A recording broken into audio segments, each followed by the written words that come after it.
Hey, hello, and welcome! It is time to continue the adventures of Theophania von Valancius.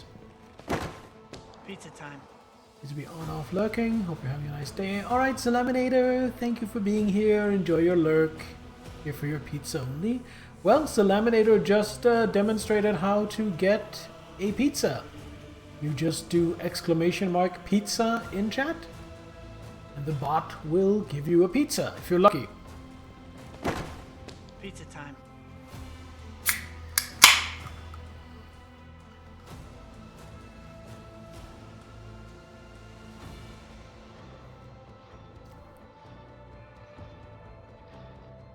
There you go. Enjoy your pizzas. Those are some heavy ones. Some of them are really heavy, some of them are lighter. There's some variety. I'll try one as well, just to demonstrate. Pizza time. Well, it's pretty heavy too. Ground beef, ham, and pepperoni. Quite a lot of meat. I could eat that. I could enjoy that. There is another new command. We had it last stream as well, but I think we haven't had it before that. There is also an !quest command. Anyway, while you mess around with the commands, I will get into the game. So we were exploring the Coronis Expanse last time, and we managed to found a new colony.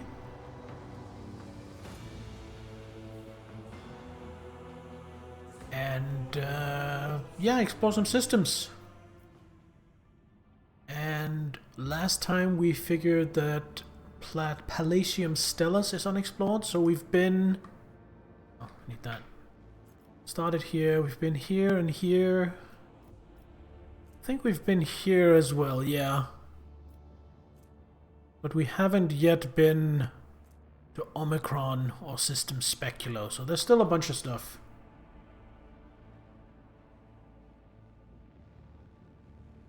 Wait, why did it give both of you the same one? Is it broken? Hold on, let me try as well. No? That was just sheer chance that out of the list of possible returns, you both got the same one.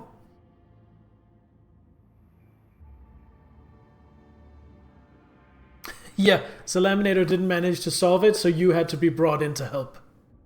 Obviously. So I think I already explored Cradle of Kepri, right? Right.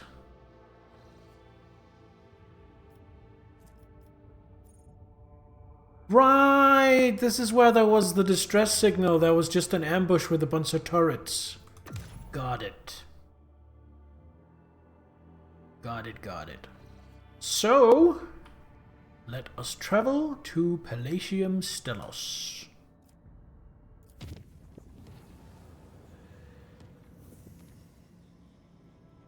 Nothing happened along the way. Uncharted system, let us explore. Okay. Unidentified Imperial Void ship and 3 planets. Let's hold off on the planets. Let's go directly to the Void ship. See what's up with that. Hopefully they don't attack. Hopefully it's not like disguised pirates or something. I mean, if they do, I'll get some scrap. An unknown ship hails you as soon as you are in its detection range. The ship, the Scarlet Pursuer, helmed by Captain Demir Shani. Shani? I say Shani. Has Footfall listed as its home port. The message hints transparently at a connection with the Kazbalika mission. The Voxmaster adds that the captain has a proposal for you. Attack and plunder the Void ship. I will listen to that proposal. The ship lets you know they will readily reward you for any information about burning worlds in the Coronis Expanse. Ask why they are looking for burning worlds. The reply is as courteous as it is vague. The captain cites a scholarly curiosity in this understudied type of world. Yeah, right. They're looking to harvest something.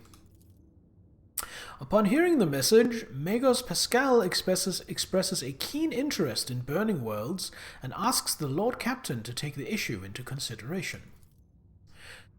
J. Haydari immediately declares that Captain Shani would never dash about the void out of scholarly curiosity, but only for a suitably high return. In that case, perhaps the Lord Captain too might want to look into these burning worlds. Seneschal Wersarian makes no comment regarding the Casbalica message, but is amazed that, for once, the esteemed Magus and Mistress Haydari are in passionate agreement on something. Sure, I'll share my information. With effusive gratitude, the ship sends out a shuttle with the promised reward. 5 empty soul traps, but here's the thing, 500 reputation with the Casbalica mission. I really want that. So what is an empty soul trap? Oh, it's just cargo. Still, that's 75% of a cargo? Yeah, that was nice. Let them know that I have no more information, but I will be willing to share. You receive the Scarlet Pursuer's projected itinerary, information on systems in which you can find it later. The captain looks forward to meeting you again and acquiring information on burning worlds, should you possess it. Alright, well, that certainly did not go as poorly as it could have. That was quite innocuous. Alright, let's have a look at these planets. Let's see what we got. Ooh, looks like a temperate world. Let's see what we got. Ooh, it has xenotech, but we don't have any extractiums, so we can't harvest it, unfortunately. That is a shame. Nothing we can do about that, though. I really want more extractiums. I'm really annoyed that I don't have a way to get more. Oh, hold on. Wersarian wants to talk. Do you know how many times this world has been traded back and forth between the Von Valancius and Winterscale dynasties? A senseless waste of thrones, if you ask me. Oh, Grantis. I see. What else do we have here? A rocky world containing a smuggler's cache. Yes. Intoxicating elixir. Ooh, that's pretty good. Might stick one of those on Abelard. Onslaught. Not too fond of that. And stims. Might be good in a pinch. A bunch of low sticks, some detox, and a bunch of trank injectors. Not bad. Not bad at all. Sucks to be those smugglers, losing out on their cash. Oh, hold on. The rogue trader's crew discovered a cache on a frozen world.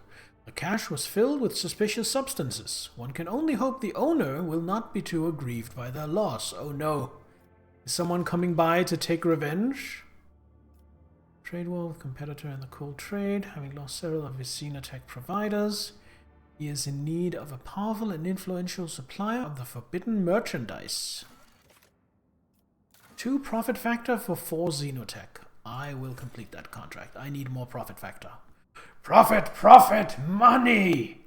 Pay me! Right, and the last world. It seems like most systems so far has been a bunch of possibly profitable but ultimately not very interesting filler, and then one actually interesting thing most of the time. Like in this case it was the ship.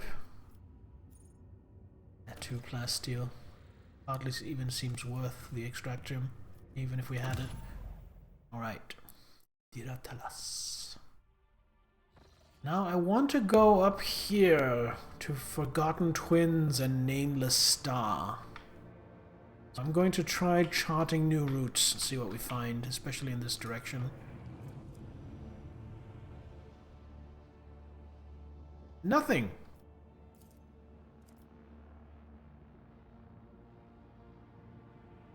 I can try charting the course.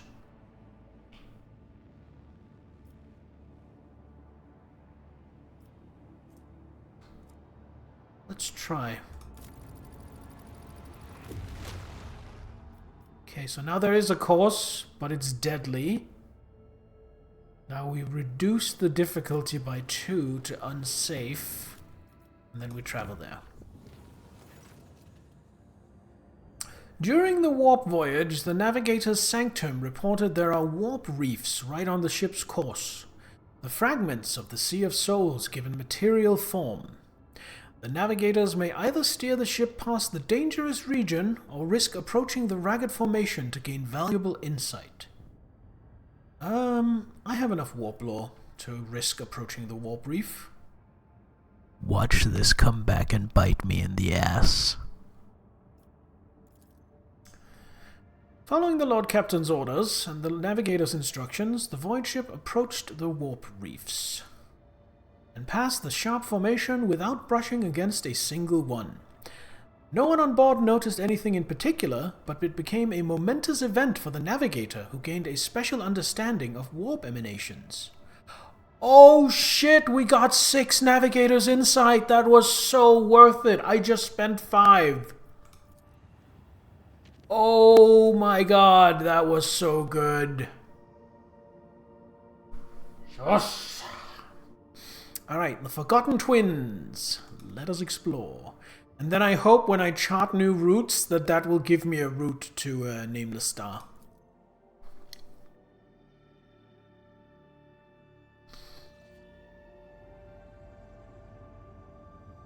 Okay. Ooh, a binary star. I guess that's why it's called Forgotten Twins. Binary system with 5 worlds. Alright, let's start. Just from one end. That was a beautiful gamble, yeah. I was ready to be invaded by demons and have to fight them off or something. What have we here? Not explored? The cogitator screen highlights the shapes of several buildings. This small settlement, the only one on the planet, is a winter-scale dynasty outpost. Send out a party to raid the outpost. No, I'm not going to do that. I am going to visit it. There might be some interesting trading. After a lengthy descent to the planet, you are rewarded with a dismal sight. The entire outpost consists of long columns of uniform bunkhouses, machine hangars, and a large headquarters topped with the massive antenna of an ancient voxcaster. The binary suns hanging in the sky make every object cast 2 shadows, a spectacle you find vaguely disturbing. The custodian and his people go out of their way to give the esteemed guest a proper reception, but their resources are scarce at best. Okay, let's talk to the custodian. The custodian shares alarming news. The outpost is highly dependent on various deliveries from the core winter-scale worlds, but 2 ships have already failed to arrive on schedule. The locals do not have an astropath of their own, so the custodian cannot determine the cause of the delays or request aid. The outpost will soon run out of food at this rate, so the custodian sends an urgent request for provisions. He is begging you for help, offering what little his settlement has in exchange. What do I have in the manner of provisions? Is this provisions? No, I think this... I have 4 provisions. I'll do it. Supply the outpost with the provisions it needs. Looks like that cost me 2 provisions. The custodian showers you with gratitude and hurries to send gifts in return. The formerly grim and worried faces of his men light up with relief. I got a needle rifle. Ooh. And... ooh, that's valuable. It's decent valuable. That's valuable. That's valuable. Holy shit. Nice. The return journey treats you to a rare and unexpected spectacle. An eclipse begins as one of the 2 local suns covers the other. You watch as the temperature drops, the lighting changes, and the double shadows vanish. The two discs in the sky merge, forming a shimmering oval and then becoming one. Eventually, the fantastic event passes, leaving behind a vivid memory. Cool. I am just going to pop onto the bridge and have a look at this gun.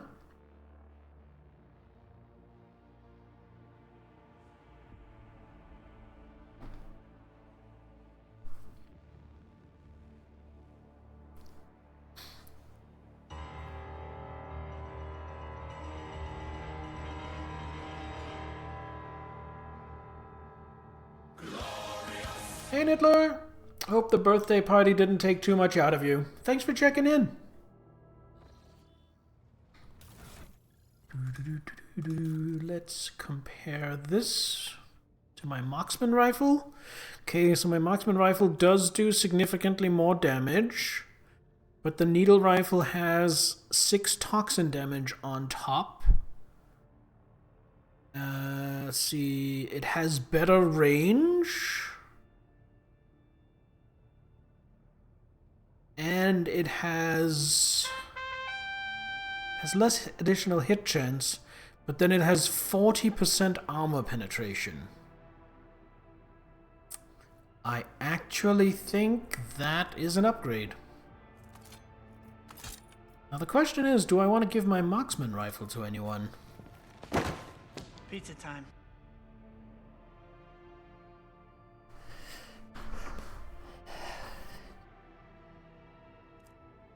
Oh, that is a really bad pizza, Nittler. I hope you like bread.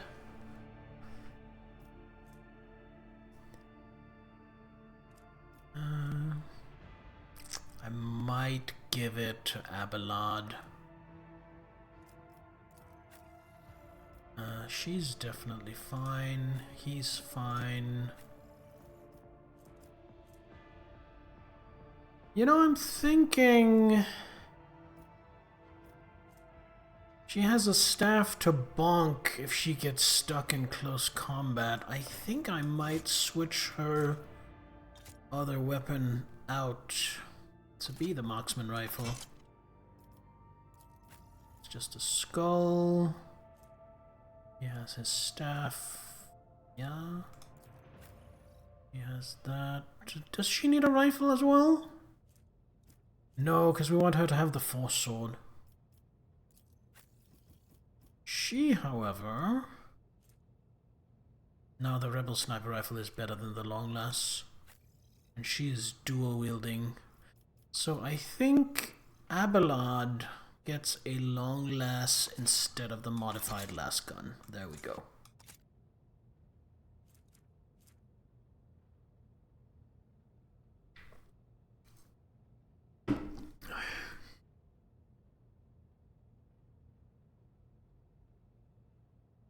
Alright. Then we do a little savey save. And back to exploring the system.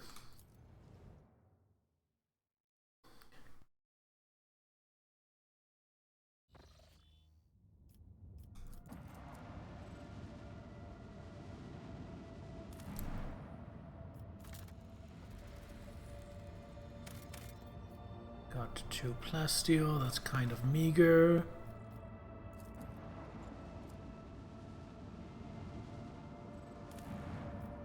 Oh, this is like just an asteroid. I would often watch the prison population. Hold on. I would often watch the prison population on a small planetoid from Urek 5's observatory. Looking at this celestial body now, I am beginning to think that all such entities are alike. Is this a gas giant? It looks like it could be a gas giant. Although it doesn't look very giant. Ooh. The storm to end all storms. That sounds interesting. The crew were treated to a truly impressive sight. A colossal storm on the gas giant's surface. The planet's dimensions in themselves were mind-boggling, and then it birthed a tempest, the storm to end all storms. As the Lord Captain and her officers observed it from a safe distance through the bridge's huge viewing windows, someone suggested giving it a name, and the Emperor's Wrath garnered the most votes. Some in the crew believed the storm to be an omen. We can only hope it is an omen of great things to come.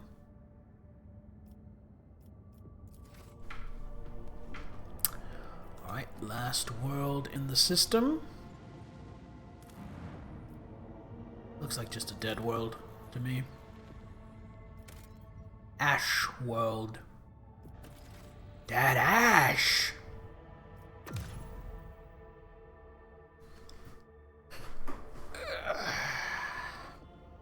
Alright, let's see if I can chart the way here.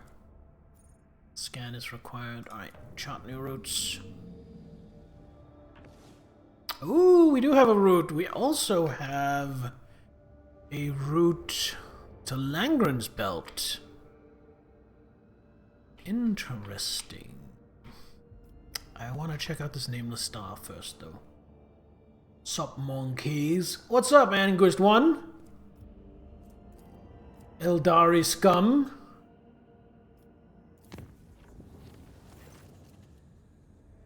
The steady rhythm of life aboard the vessel was disrupted when, on the fourth watch of the voyage, the lower decks had the gravity reversed. The stunned denizens of the afflicted sectors were woken up by being torn from their assigned beds and tossed onto the ceiling. Numerous injuries and fatalities were reported. The difficulties in performing regular duties due to the gravity reversal continued until the end of the journey. After the ship exited the warp, the gravity returned to the accepted norm, an event that once again was accompanied by deaths and injuries among the crew. The Immaterium released us from its grip, this time. Ooh, Foulstone has begun a new stage of development. 2 profit factor gained. Alright, before we delve into this system, colony management.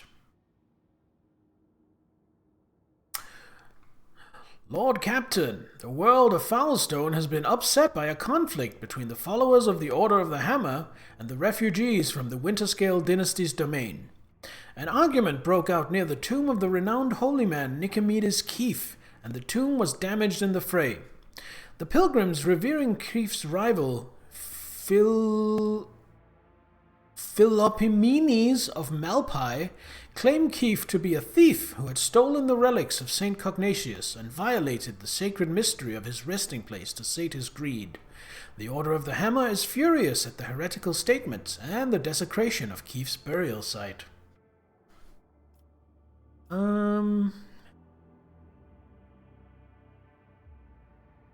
week without water rations.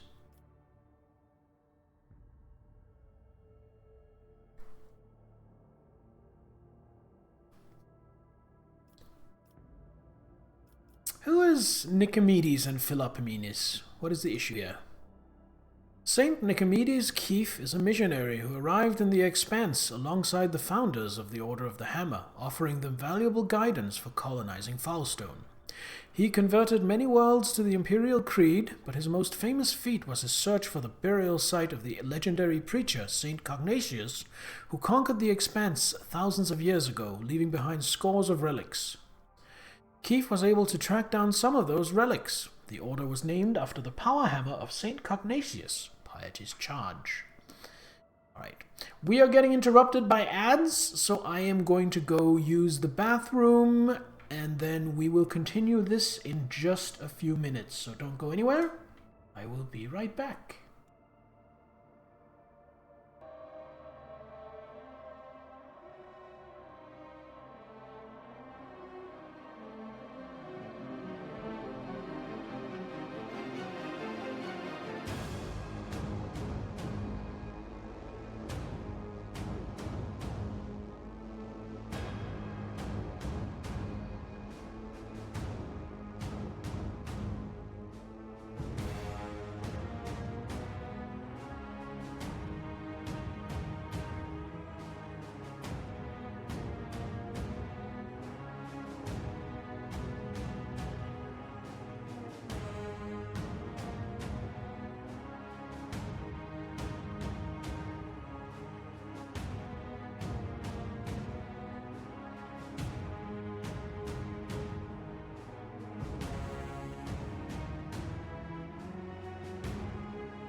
Alright, we are back.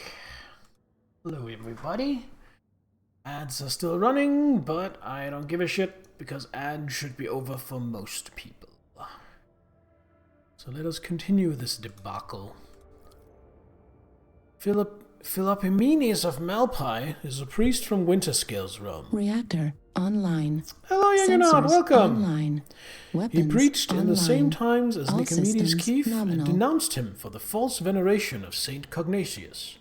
He believed that Cognatius preached the incomprehensibility of the highest wisdom to the people, and that any attempts to learn it would lead only to heresy. He called the saint for Saint Cognatius's burial site blasphemy, and the collection of relics looting and soliciting. In his opinion, the sacred object should not be congregated in one place, but should find haven among across the many worlds. The relics are power, and their aggregation gives way to pride. How's your week been, Jaegernaut? Alright, let's hear from my advisors. Heinrichs. For a group that has just arrived in a foreign realm, the Malpians' conduct is insolent at best. Penance should be imposed upon them. We will send them on a pilgrimage to find the relics of Saint Cognatius and learn the ways of Saint Keith. In this way, they could be of use for returning the lost relics, and the Order of the Hammer would be satisfied with a just verdict. And weird, mostly work-related crap. I'm sorry to hear that. Hopefully, you've been able to relax a little throughout the weekend at least. There was a similar theological dispute at the Fifth Ophelian Council, and the conflict between the two cults was resolved in a sacred duel. 20 champions from each side came forward, both sides vowing to accept the victor's teachings if they lost. I propose to invoke the council's edicts and settle the dispute in the same way. They believe that their faith is superior? Then let them prove it. Subject them to a severe test of faith. If they survive it, they will have proven their steadfastness. Even if the Order of the Hammer does not accept their arguments, it will be easier for them to recognize the newcomer's right to interpret the way of Saint Cognatius if they prove it with their own blood and pain. Kibilla. The Malpians have renounced the concept of possession.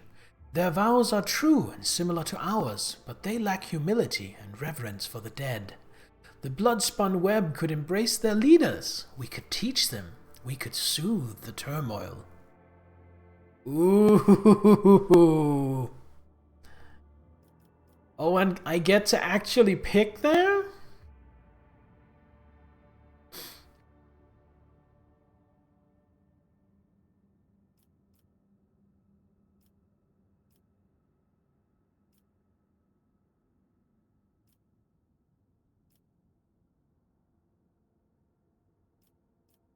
The Malpian preachers belong to the Bloodspun Web now.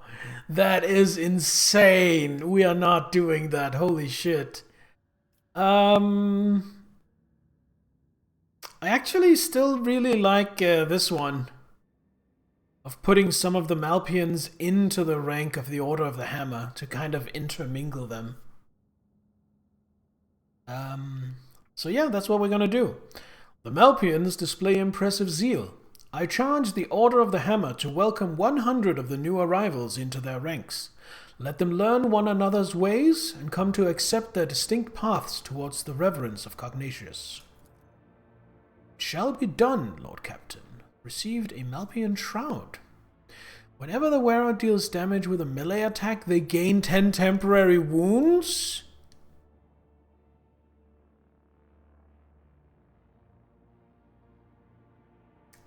Mixing up two religions, what could go wrong? Well, everything could go wrong, but I'm hoping it'll go right. 'Cause the thing is, we have the two religions living side by side, and that's not gonna change. So, unless I want to purge one of them, I need to find a way for them to work alongside one another. This cape is insane. 100 Malpians were tonsured into the Order of the Hammer, and the two teachings were forced to coexist within the walls of one monastery.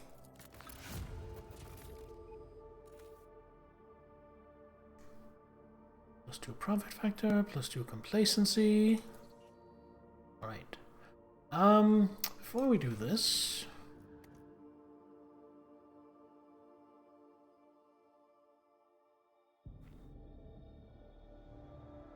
let's see who gets the shroud. I am leaning towards Abelard. But what does he already have? He has the saturated cape. Yeah, he gets the shroud. And then the saturated cape, maybe...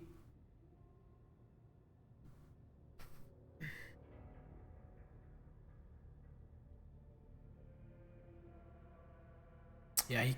you know what? No.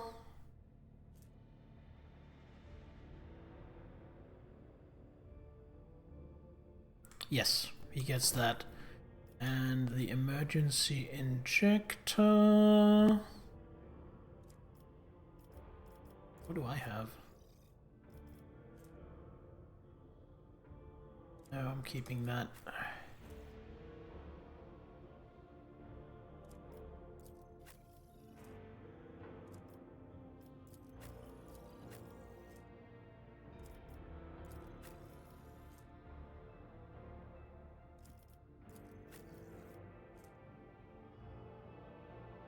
Yeah, no, nobody gets the emergency injector.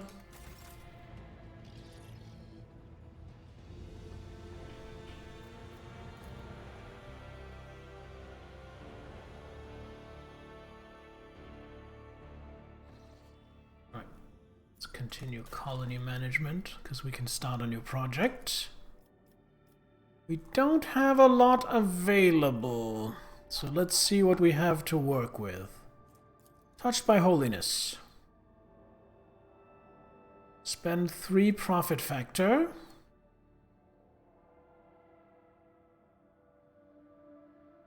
Rogue trader Incendia Quarter possesses the shard of a priceless combi tool bearing the saint's fingerprints. Only reclaiming the relic via the Adeptus Administratum will be a bureaucratic war requiring influential allies and nothing short of an army of clerks and scribes. But if it passed into the safekeeping of monks in the Order of the Hammer, it would be a great triumph for the faithful. Gain Shield of Faith, +2 in efficiency, and plus rep with the Drusians. Alright, let's see what else we got. Thousand-Faced Relic.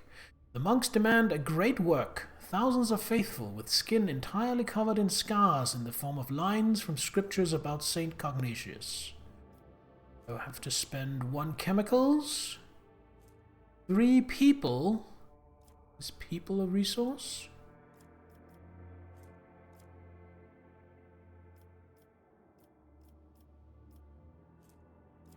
Guess that's just a colony resource.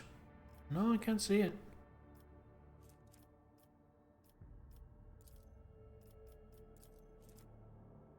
And 1 promethium. Drusians will be happy, I will become more dogmatic, I will gain complacency and efficiency. Not sure I love that. Bonfires of Righteousness. On Falstone, the faithful are brimming with fanatical zeal. Their faith commands them to exterminate the subhumans, the mutants, and the weak of faith in their midst. Then they must travel to other worlds of the Protectorate to continue the holy cleansing. That does not sound good. Creations of the blasphemous Xenos, traces of heresies, and tomes of dangerous knowledge abound in the Corona's expanse. Let the bonfire's flames consume the corruption. Spend 2 people, some promethium, and some weapons, and become unable to do good tidings. In return, I get a really strong flamer, I think. More security and more profit. I mean, profit does tempt me. Let's see what good tidings is. The Order of the Hammer has a closely held and ambitious dream: to erect a giant spire that will reach up to Falstone's orbit. From there, a powerful Vox station will broadcast prayers and sermons to the entire planet, while the voice of an astropathic choir will carry the sacred words all across the Corona's expanse. The good tidings will be heard throughout the Vox spectrums, rallying the Imperium's subjects. I mean, I like that better than the sound of just launching a crusade across my own protectorate. I have to spend some plasteel and some adamantine to build it. But I mean, I'm not going to get very much out of that because I'm not going to get a lot of dogmatic rank. But for the extra profit factor and the extra complacency, I still think I want to do it.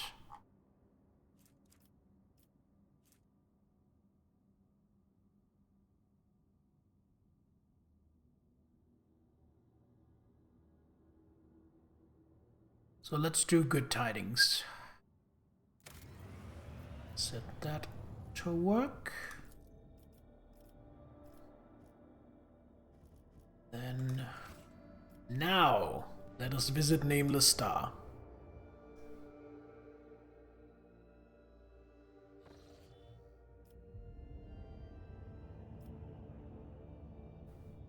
That looks bad. Projection from the warp.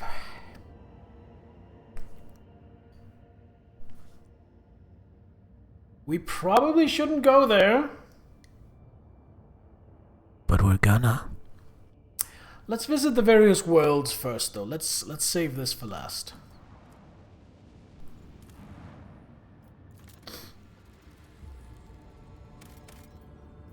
We have an ancient bunker.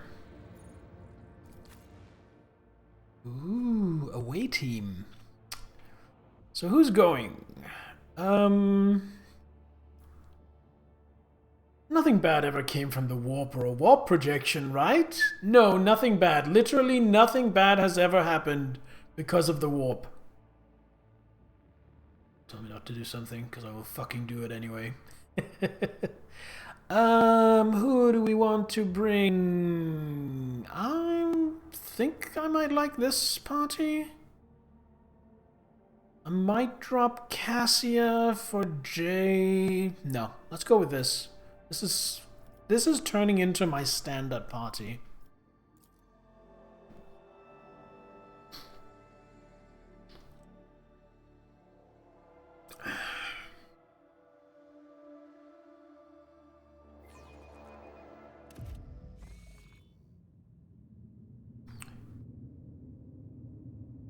Okay, looks like everybody's coughing. Maybe the atmosphere is bad here? Melting venom. What the fuck?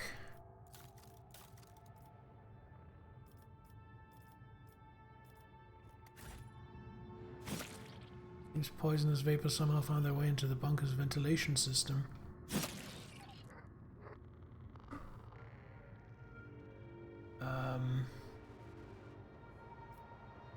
Okay, so that needs to be fixed ASAP.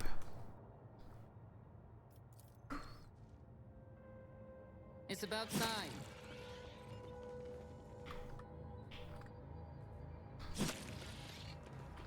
An old Imperial bunker.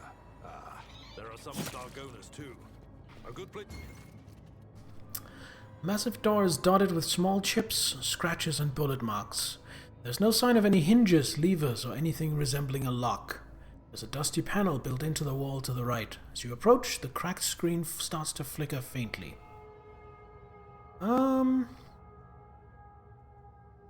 Let's try to use tech use.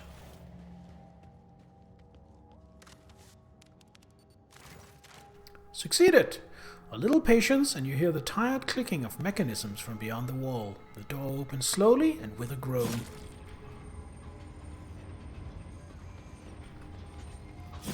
Follow my lead.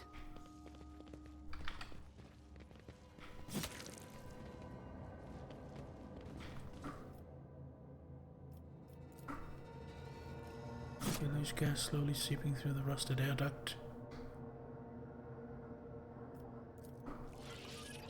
Words on the sign of Begularis on fatality. Something, something. Okay, I've got a door there. Got a door here.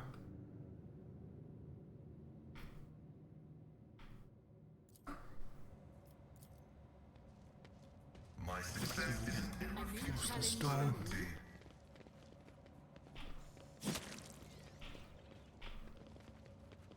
Look, over there.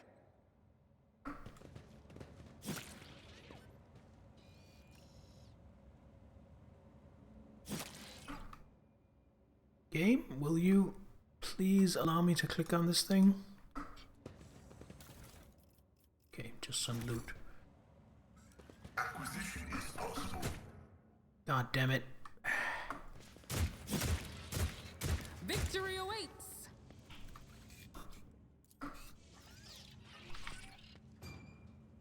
Still locked.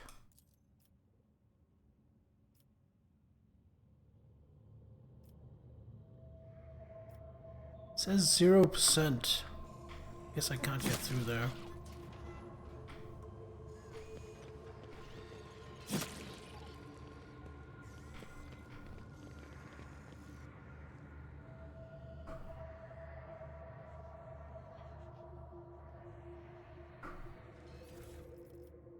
Couple of multi-key, couple of large medkits, some loot.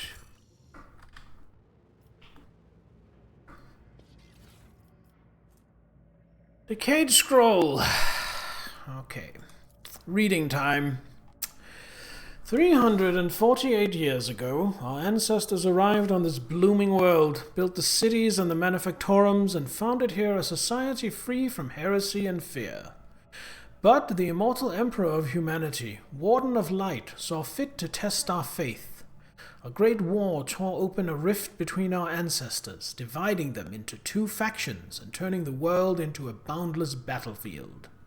Each day we fought the enemy so that our children could see the dawn of a new era, an era without blood, pain, and tears.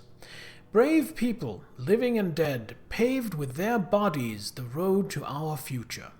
And one day the skies answered our prayers.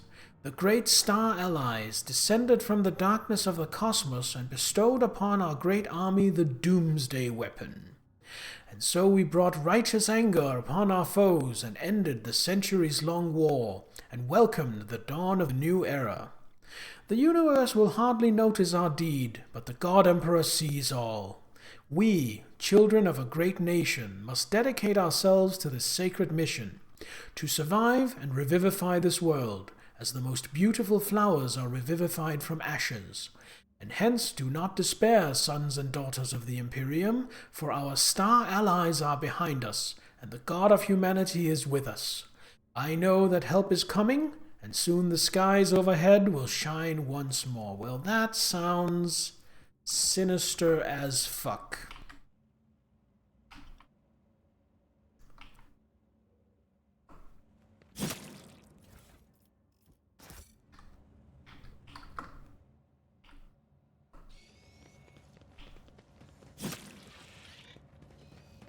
I won't tolerate weakness.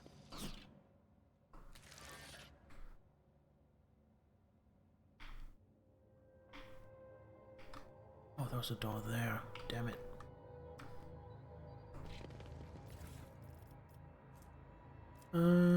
Medkit, glow sticks, loot. What have we here? Alright. I don't know why I'm not really in the mood to read 500 words every second room. It's because of the poison, there's like a time limit, and I know the time limit isn't there when it's paused, but it's still stressful having to stop and read for 5 minutes while trying to rush through something. I'm tired. How long has it been since Doomsday? I think it was the 36th year when the heretical cholera wiped out half our people, including the old bookkeeper, Halgar. Time has stood still for us since. It was so long ago. And what a convenient solution to the overpopulation problem. Ha! The commanders think we bought this coincidence. Morons. Still, when I look in the mirror, I see my father. The same wrinkles by the eyes, grey temples, which means that I'm over 60. And we've been underground for longer than half a century. No sky, no sun, no joy, and no hope. If that damned propagandist scribe tells me one more time that I must I must not lose faith. I will make him eat his own tongue. Sure, we were once so certain that we had won. The weapon of the great ally boggled the mind. I still remember how the skies shook before me and my ma and father were evacuated to this wretched bunker. But where has it led us? When I took over my father's post at the comm station, I learned that we had long since lost all communication with other PDF bases, and the stars respond to our calls with silence. These days, we don't hear any bombs landing outside, but things are still restless in the old bunker. First a water purifier failure? Oh, this is Fallout. Then a fire in the Medicaid unit. Rats chewed holes in the exposure suits, and now we can't go up to the surface anymore. Are these accidents? Or have we had a saboteur in our midst all these years? I'll keep an eye on the troops. I don't believe in miracles, but we still have enough supplies on the lower levels to last us another 50 years or so. If Uald can finally sort the air duct problem, that is, next time we meet, I should ask how the repairs are going. Yeah, they're not going very well, boyo. Old key grants access to the warehouse. Nice. I'll lay claim to the stars.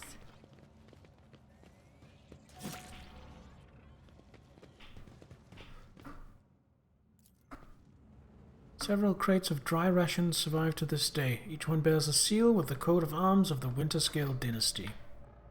Okay, well. That didn't go as I'd hoped.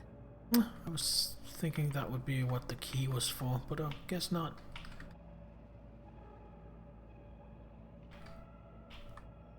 Follow my lead.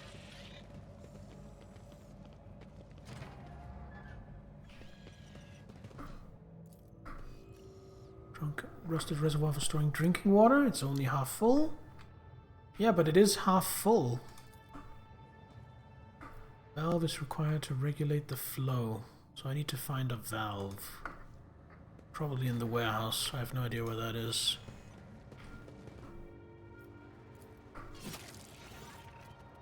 Before you is an ancient but wholly typical console, intended for use by people not trained in the mysteries of ministering to machine spirits.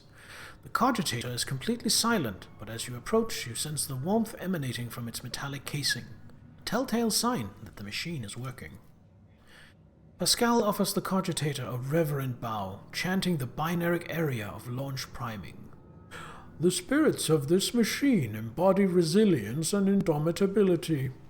In this den of decay and entropy, still does it reign over this place. Request status of the bunker's life support systems. Water supply system failed, reason unknown. Temperature and humidity control system failed, reason unknown. Energy regulation system, unknown error, warning, backup generator connected. Oxygen supply system failed, warning, air filters damaged. Warning, defense systems failure. Alright, activate the emergency ventilation system. Request denied, air duct system malfunction detected. I'm not going to activate the automated defense systems. That seems like a really bad idea. Grab this. Take the valve. Use the valve here. Maybe now? No.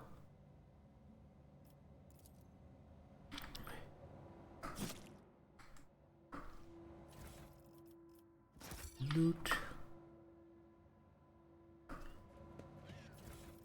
Some more loot.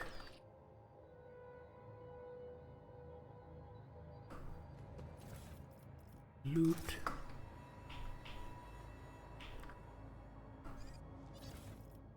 Ooh, a multi-key.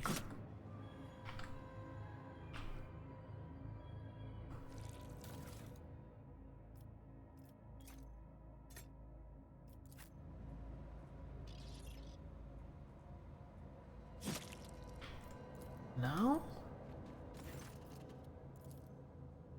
No. Then I might as well just take it.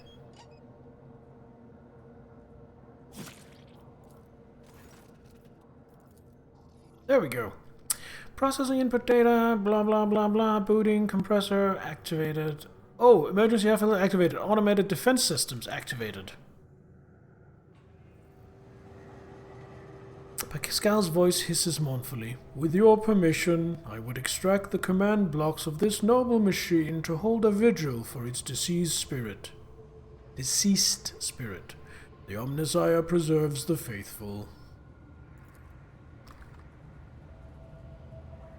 Okay, so the poison bullshit has ended. So now I don't have to be stressed out of my mind. Good. Save here. None shall stand in my way. And now, let me have a look at my formation. Happy. I'm almost happy with that. There we go. That.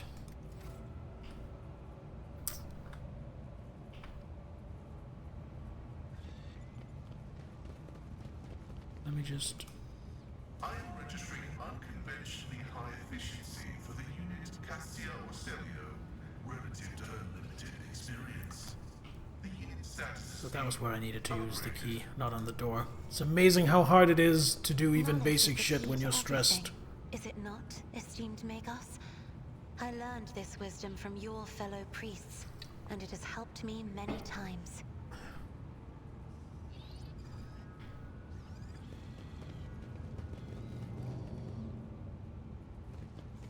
This really reminds me of Fallout.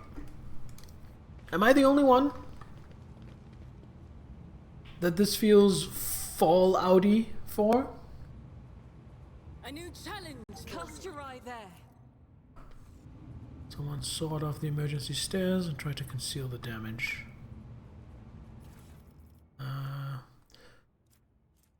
Okay, so we got some stuff. Nice, nice. None of it's super valuable. Oh, these are very valuable. Decent as well. Let's have a look here. Vox with the winter scale emblem. Entry C. It's been 100 cycles and these idiots are still none the wiser about who they saved from the storm. Going back to my camp is no longer an option. Damned rats chewed through the protective suit and these pissants are out of repair materials. Entry... So C... What is C? That's 100, right? So entry 104. There are some decent people here, just civilians, like my mother. This one girl, Zimmy, even made a habit of coming by in the after hours. She asked me to teach her the letters, so she can write to her father, who went to the surface 2 turns ago. Foolish child. The war has taken its toll on both sides. Hold on, am I sympathizing with the enemy? I better put a stop to this. Entry 110. I was finally allowed to entry to the upper levels, and lo and behold, what did I find there? What is going on? My lord, reinforcements have arrived! X Axel with the raid. Welcome on in. Thank you for the raid. Dark Souls 2, Scholar of the First Sin. How are you finding that? Is it your first playthrough? Anyway, for those that don't know you, or that don't know me, I am Bear Anderson. I'm a little befuddled, but that's alright. I'm a variety streamer. I do a little bit of everything. A lot of RPGs, a lot of shooters, bits of other stuff. And right now we are playing Rogue Trader. Hi, Vex. Actually, do you... Late in your own raid. That's okay. How was Dark Souls 2? Also, do you prefer Vex or Axel? I need to, Pizza time. I need to get used to, what to call you.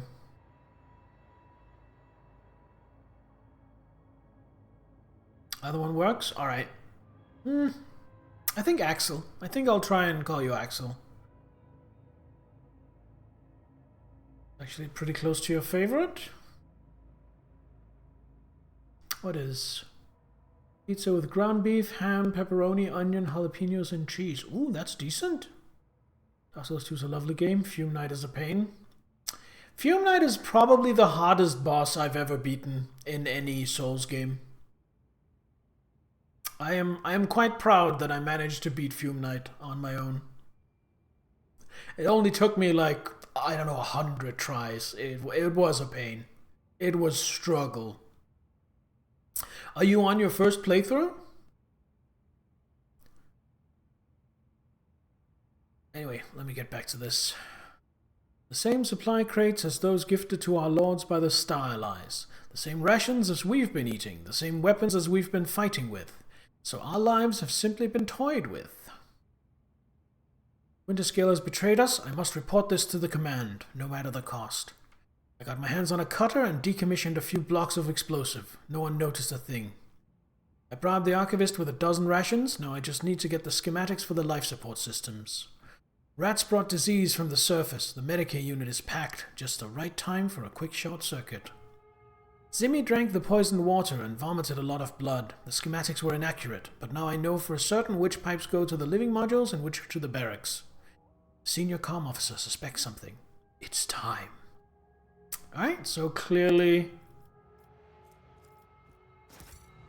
they had a traitor amongst them, and that's what led to the downfall of this bunker. Had the best run today, 1 hit away, you died to some bullshit. Did you disable his healing, or are you doing it with the healing still there?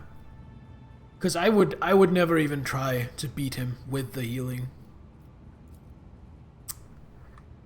1 is still there? Ooh, that is rough. That is really hard.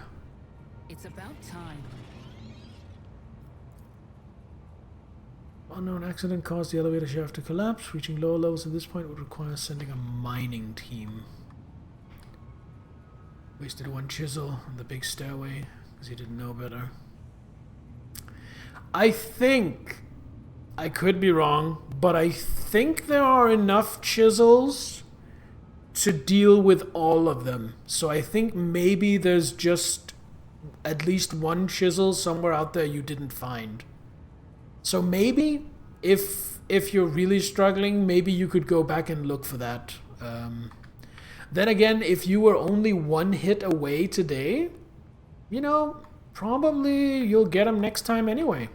Victory awaits. Told some NPC holds the last chisel, but it's after Fume Night. Oh! Well, that's annoying. Order a pizza? Sure, I can order a pizza.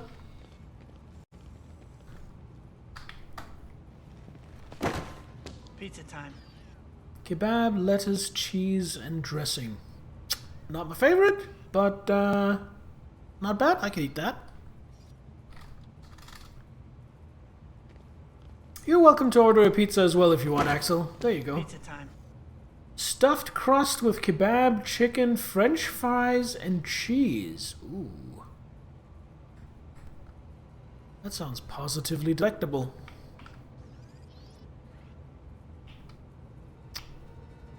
So I solved the mystery of what happened to this place.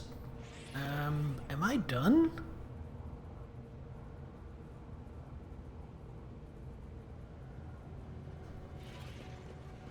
No, there are a few doors I haven't been in yet.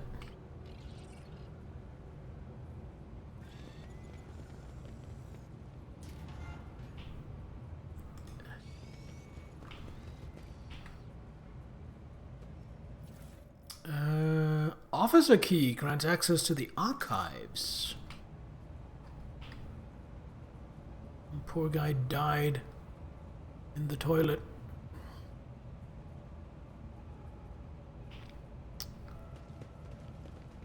It's there. That's where I came from, right? Yes. Alright,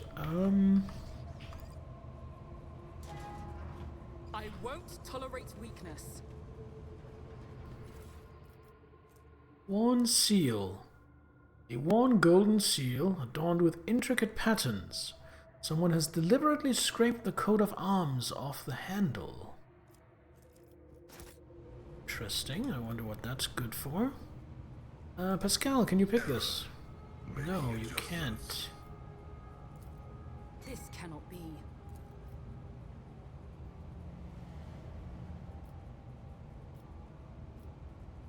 Guess we could use a multi-key. I failed. Oh, I'm just having all the different members of the party Why? try. Haven't I studied hard enough?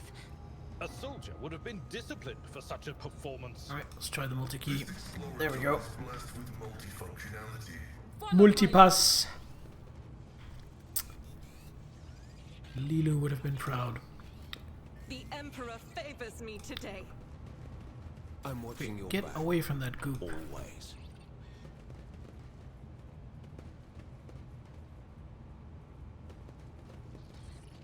They just refuse to get out of it. Great. Decontamination shower, a rare sight for regular planetary forces. Its purpose is to eliminate harmful agents.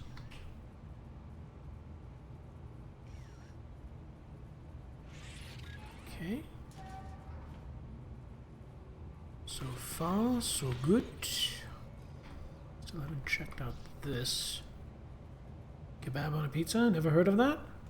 It's quite common here. It's quite common here. Have pizzas with kebab meat. I'll lay claim to Pay the attention. stars.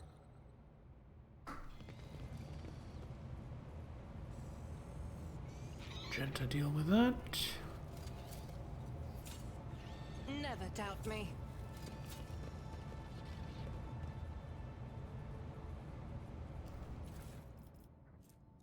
Various loot. Not spectacular. Not awful. Voxcaster. Oh, we can try and repair that. Wait, didn't I already take everything here?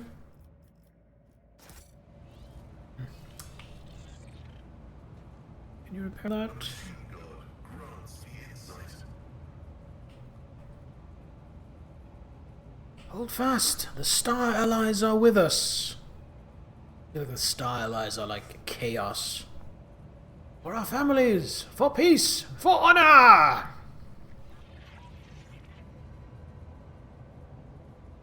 Let us purge our world of betrayers of the Imperium.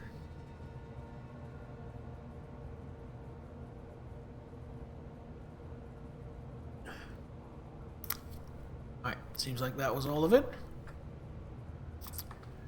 Let me just check. What is, it's just a fresh injury. Yeah. Just one injury, that's fine. We'll just leave that. But this is gonna be locked. 5% chance that Pascal can pick it. Alright, let's try. Nope. But we have the key. So we gain access to, I think this is the warehouse. Challenge for me.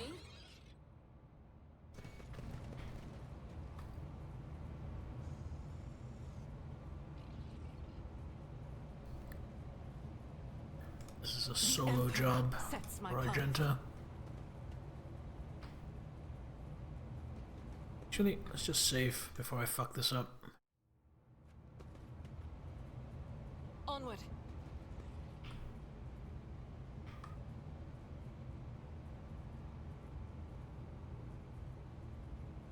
The thing, there it is.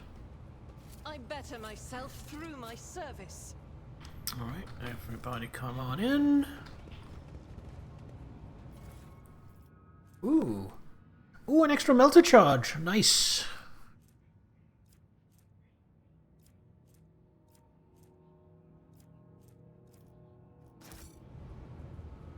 And we get some goods. Swan Protector.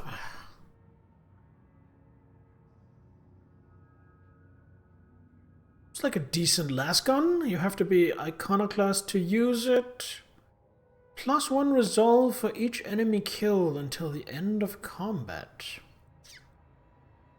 Not bad. Not bad at all. We'll keep that. I'm not sure I'm ever going to use it. Because... see how it holds up. Yeah, it does half the damage. A little more than half the damage. The trade-off, of course, is that it can fire 4 shots instead of just 1 with a burst. But I still think I like the needle rifle better.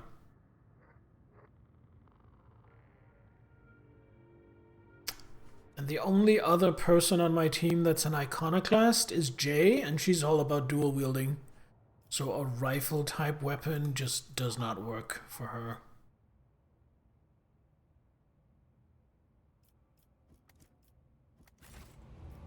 Right, let's have someone look at this. Pascal, new logic this. Success is an irrefutable Plans for military operations and a mention of the doomsday weapon. That's it? That's all I get? Oh. It's kind of meager for a skill check, but okay.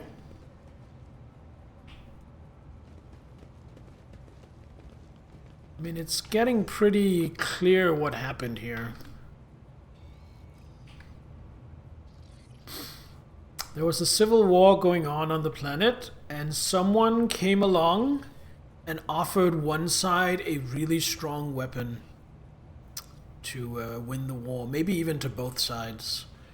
And the weapon basically destroyed the planet instead of winning the war.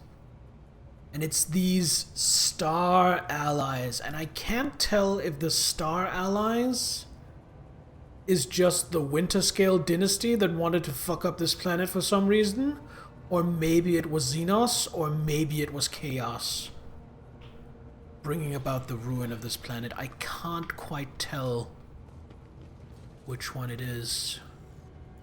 Pascal, can you pick this for me? is blessed with multifunctionality. This looks like it might be trapped.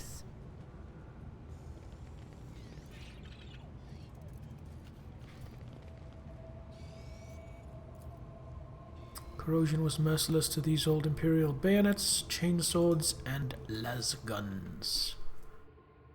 Some trank, some detox.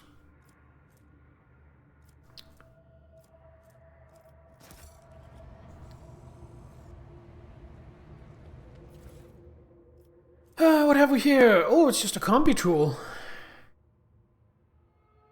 Oh, wait, that's a trinket combi tool. Oh, yes. Let me immediately get that equipped on Pascal, who even has a free slot. Yes. Pascal now has 105 tech use.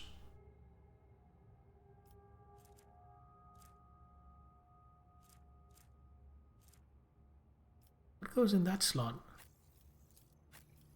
Oh, that's like an amulet.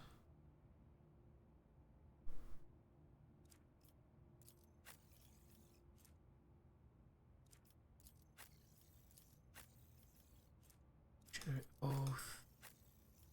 It's got the denial of nightmares. Right. Alright. Got one more of these. Some less pistols and some loot. That's it? I think we're done here. It's about time. Because this just leads out to where I came from. Wait a minute. I never went in here.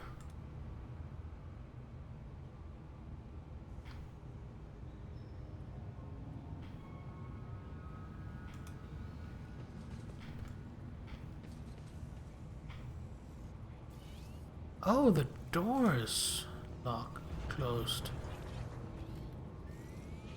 This is where I came from.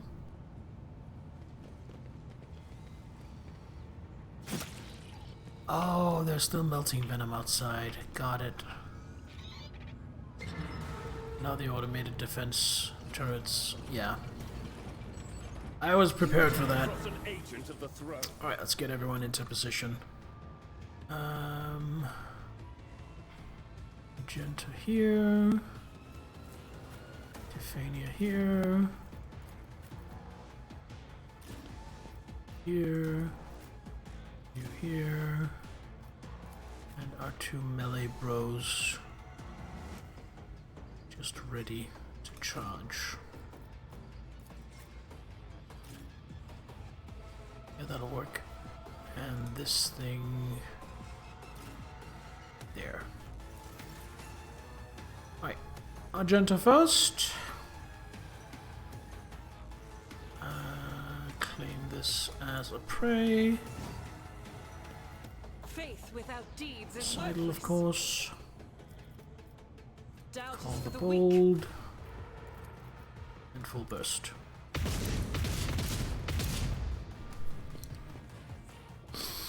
Last action point does nothing.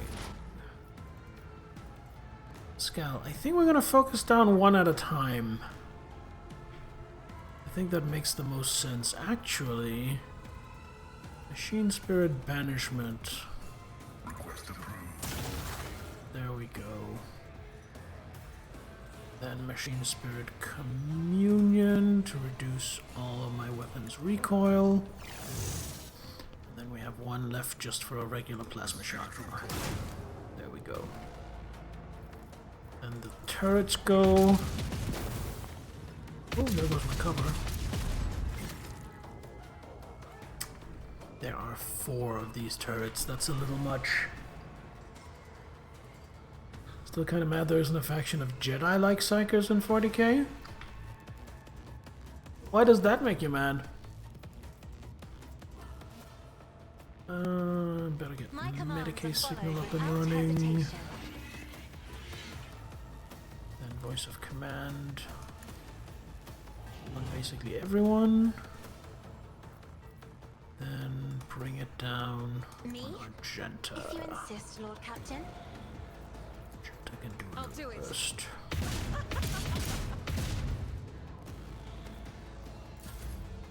Lentifania. We have 14 tactical. So what does this give? Yeah, this doesn't give any extra armor piercing. Missed opportunity. Very crapped on group of people relegated to either be sacrificed, get brain fucked by chaos.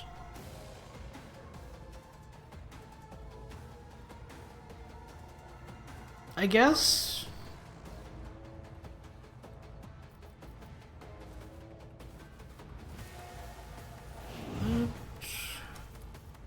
All too easy. Another clean strike. Decent damage. That's Cassia's turn. And Teofane has her actual turn.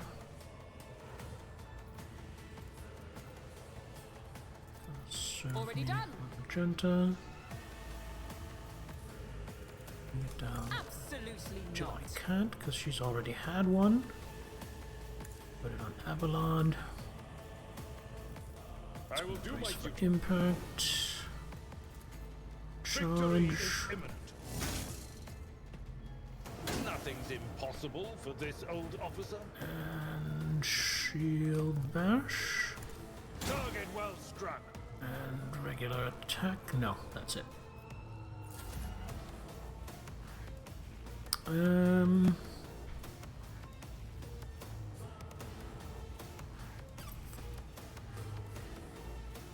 Get down into cover I shall not from fear. at least some of these.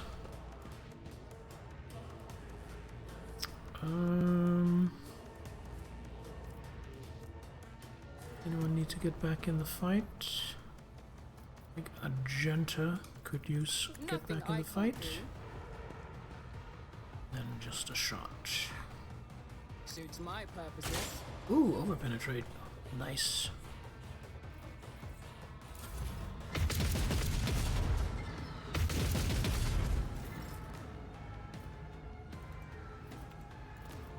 At your Man, back. there's almost no point in taking cover since they just blast the cover to pieces with a couple of shots.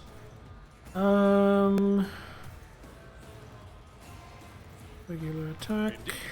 An exemplary strike.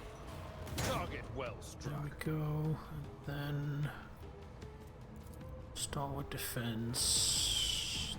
This I will do direction, I my think. duty.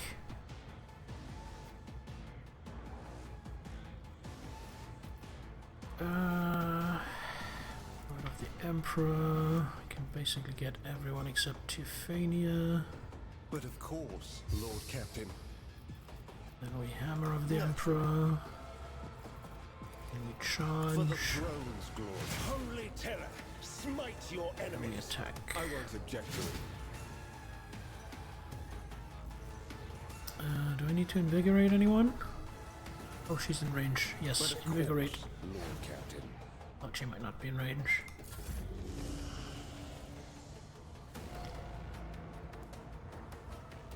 Move to here. God Emperor, move through me. Again, to have Be cover the against fire in my something. heart.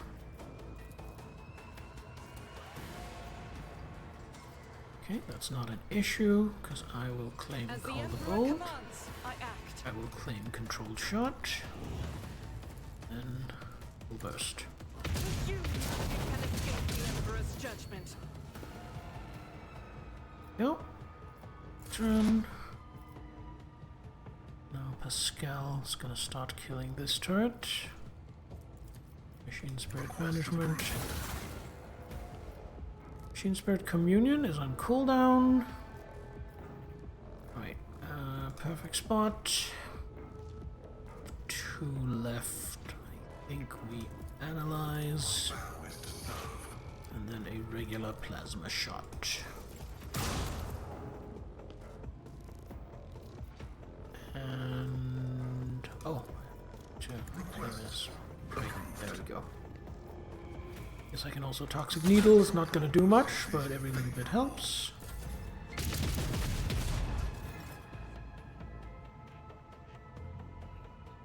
Now Cassia.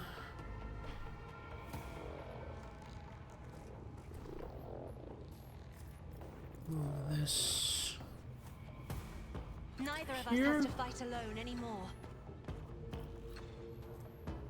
Get down. If I may, Heinrichs. Phoenix will just do a Psychic Force. No, he won't. He will Iron Arm himself.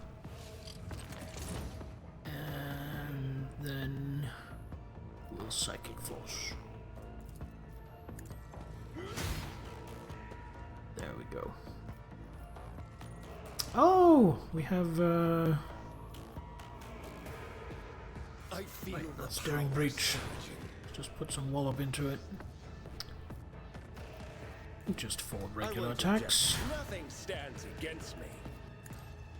Holy terror, smite your enemies. Let's see to it. The Inquisition sends their regards. Pascal. Can do Machine Spirit Banishment. Can do Machine Spirit Communion on these 2. Cassia has 1 action point left. That's enough. I'm for a not shot. accustomed to being pulled Rifle. around. Okay, that's almost done. Tiffania.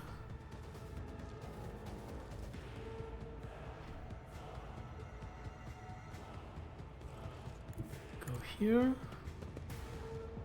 then before doing anything fancy, just sending a shot here. Oh, that didn't kill it? Ah, you bastard! Has 1 health left. And that's my mistake, because I clearly should have used Press the Advantage. Oh well. Can I Voice of Command on Agenda? No. They're still all overexerted. Can I get back in the fight on myself? No. It has to be an ally. Ranks won't do much. You know what? Assign objective. Not a problem for me. Assign this as an objective. Not my specialty. And I don't have time for this. guess Absolutely Cassia? not. No. Well, I guess it's gonna have to be Argenta then. Just from a lack of anyone else. So Argenta, finish this off. Fate without deeds. And then then slaughter. Dash. Can't quite get to cover, unfortunately. I'll do it. But then Doubt run is and for the weak. gun. That does get me to cover. And then Marcus Prey. And then a single shot. Faith without deed. You, my emperor. I'll And do it. reload. And turn. And turn. Alright, Avalon. I've seen worse battles than this in my time. Here. One enemy on that. I'd rather not. At your beck and call. Okay, that didn't do an attack. I was kind of hoping it would, but okay. Victory is imminent.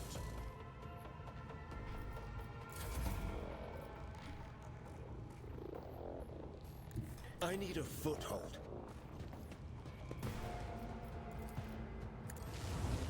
Okay.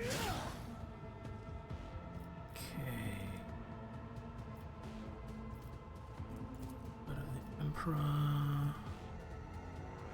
Like I won't so. object to it. Hammer of the Emperor. Then just a For the regular throne. attack.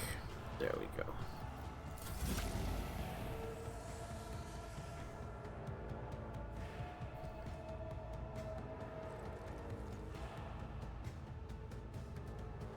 Rejoice I think in if I battle. move here, As the emperor commands, I shouldn't be an act. issue. Yeah. I'll do it. Wow, good shooting, Argenta. Guess that's turn.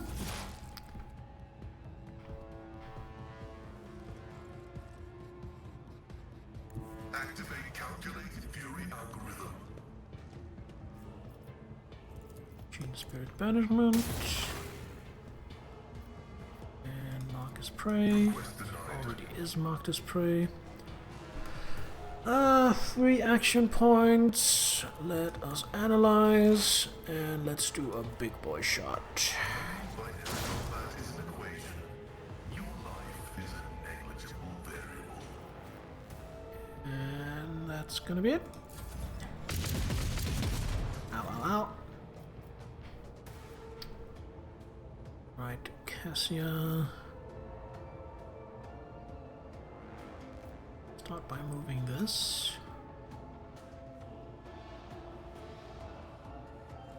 I think to here.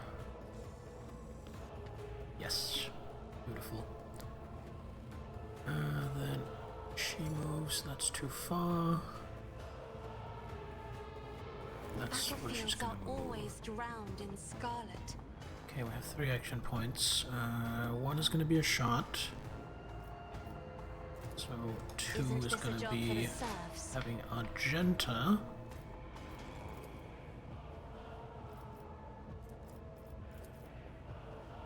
I can do that without hitting anyone, so therefore, call the bold. This is why I chose. I was hoping I could get the fight over with before ads, but we have ads. So I am just going to go pee before we continue, so don't go anywhere. I will be right back.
Alright, I am back.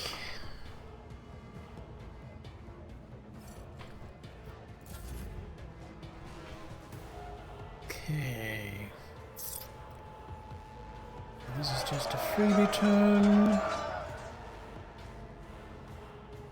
Oh, I see you guys doing some pillaging. Good job. Oh, and Eliminator suffered some casualties. Oh no. Free machine spirit banishment. And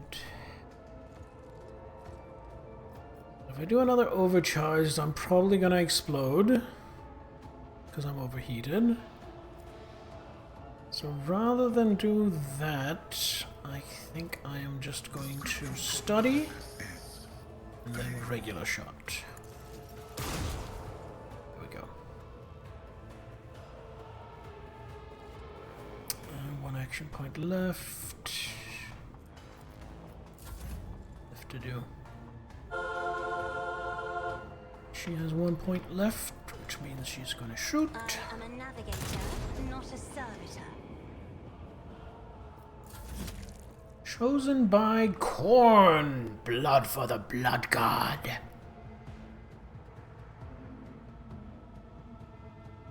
Alright, 15. I can't do 15 damage in one shot. I don't think so. Not my specialty. I'll pass. I don't have time for this. Still all overexerted. He wasn't. Alright, she got voice of command. Not my specialty. I'm gonna do Absolutely Pascal. No. Right, then we're gonna do Nothing I can't Heinrichs. do. And then Heinrichs. Let's go do free Word of the Emperor on everyone, increasing their resolve. I'm gonna do Hammer of the Emperor. And then Psychic Force. This might kill. Does! Which means that then her last action point gets used shooting her needle rifle There's at the no last way to remaining hide. turret. And again, I forgot to use press the advantage. Ooh, chosen by Zinch. Abelard. It will be done. Sworn enemy on that thing. And attack. Indeed. Then I will do my duty. draw. Then taunt it. Then We'll rule the daring stars breach and get themselves. 4 more attacks. Victory is imminent. At your beck and call.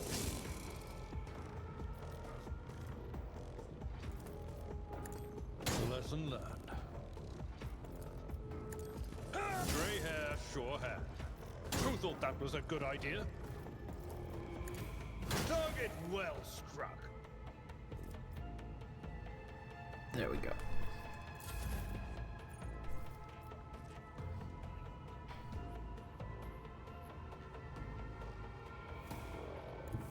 Get me a target. Heinrichs Let's can see do to it. this. Word of the Emperor, boosting everyone's resolve.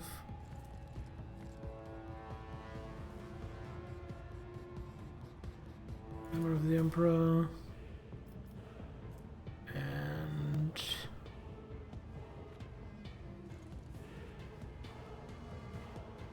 Shield of the Emperor. Sure, why not? Protect everyone.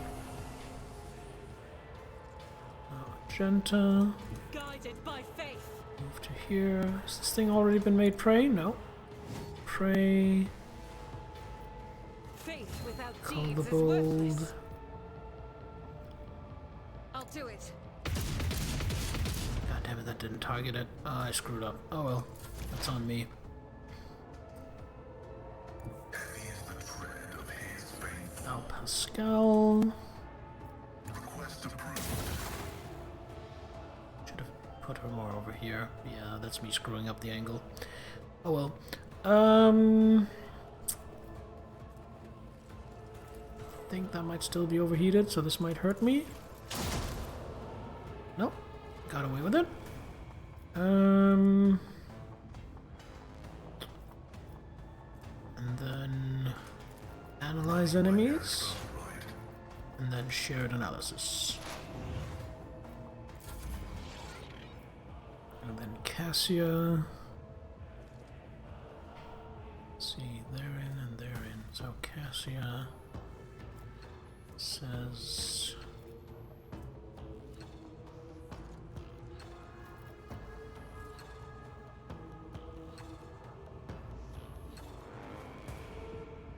no.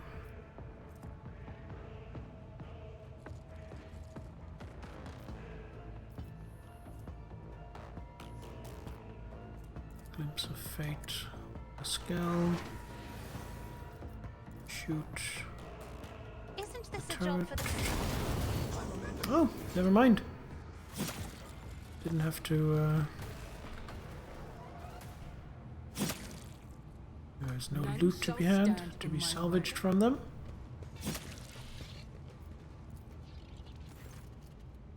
Cogitator's panel has dozens of breakers, buttons, handles, switches, and other control mechanisms. Deactivate automated defense systems. Alright, I guess we're done. Got some half-decent loot. Got some story. That's all we can really ask for.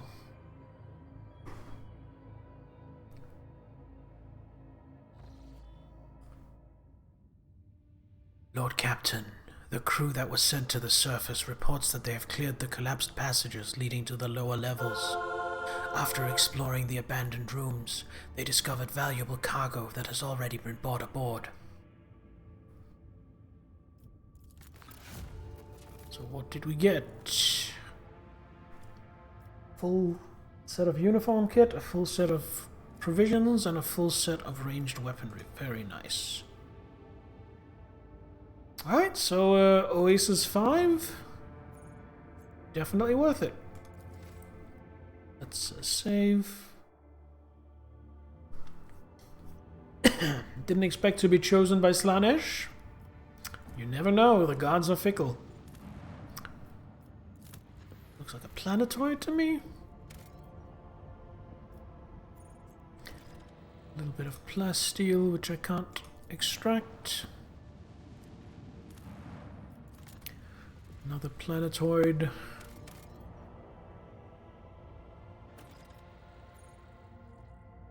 little bit of adamantine. Unexplored. Abandoned tech priest base. Ooh.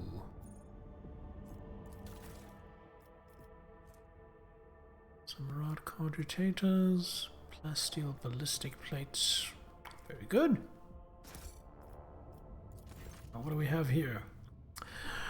The sight before you has excited the officer corps, who are delighted to witness the truly majestic end of this planet through the huge window on the bridge, one of many nameless worlds throughout the expanse. An unknown reason caused the planet to break into several uneven parts, but its strong magnetic field is still preventing them from drifting into the cold abyss of space.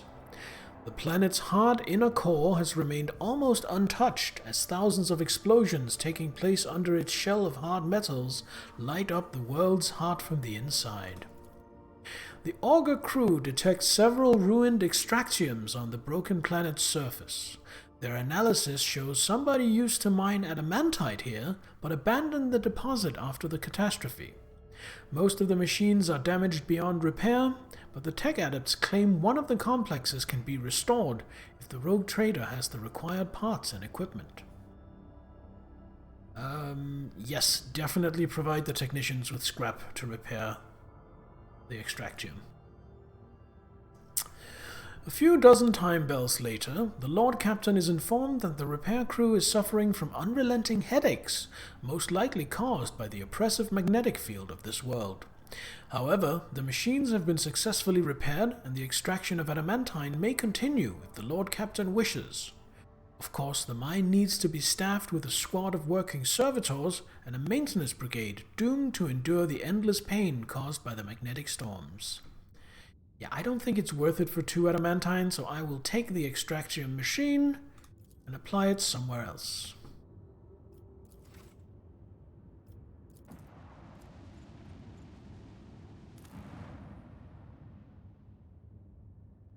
Ooh, this planet looks pleasant. Well, this planet looks habitable. Quetzaltemer. Looks like a city.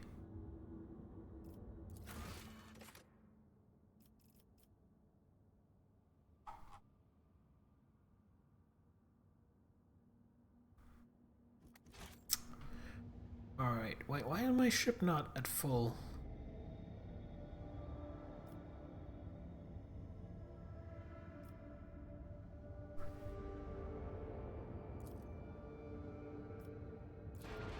There we go.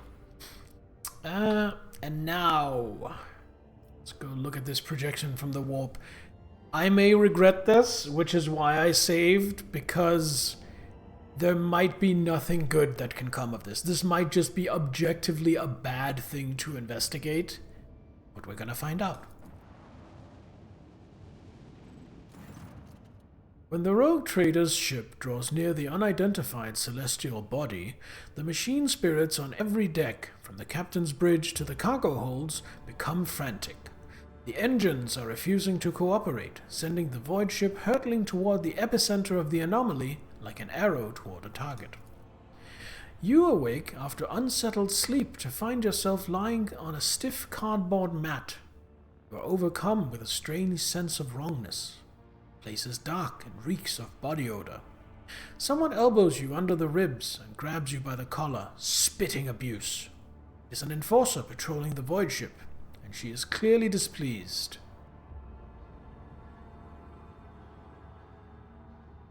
Alright. Well, order the woman to let me go, lest she incur the wrath of the rogue trader. The enforcer barks out a gruff laugh, then spits in your face. A scrub woman even opening her mouth is beyond the pale, let alone claiming to be the rogue trader. Drudges have lost their tongues for less. To drive home her point, the woman brandishes a hefty knife, then tosses you into a corner where similarly ragged people are scrubbing the deck. According to the sign on the bulkhead, this is Bay Theta 54.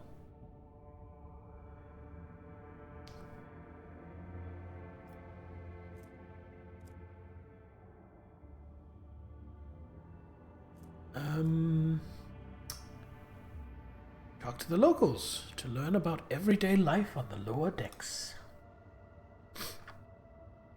The locals offer friendly smiles as soon as they see you. Perhaps it is your appearance. Staring hazily back at you out of a glass bulkhead is a shaggy, sooty-faced, worn-out vagrant in rags. A face not all that different from those of your new friends. At any rate, no one is trying to hurt you. You are told a couple of amusing stories about local life, the almighty Lord Captain, and the monsters that frighten people every now and then when the entire ship shakes and red lumens flash overhead. The ragged people, who have thoroughly enjoyed your pleasant company, walk with you to the bay supervisor's cabins. The workers ask the supervisor to report a stray noble from the upper decks. Your poise and manners do make you stand out from the humble denizens of the lower decks.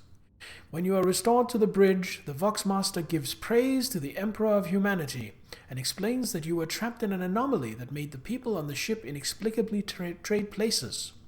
A rescue squad was dispatched at once to retrieve your ladyship, but your friends from the lower decks have already helped the Lord Captain back to where she belongs. Honestly, I was expecting much worse. I was expecting way worse than that. Alright. Back to exploring the expanse.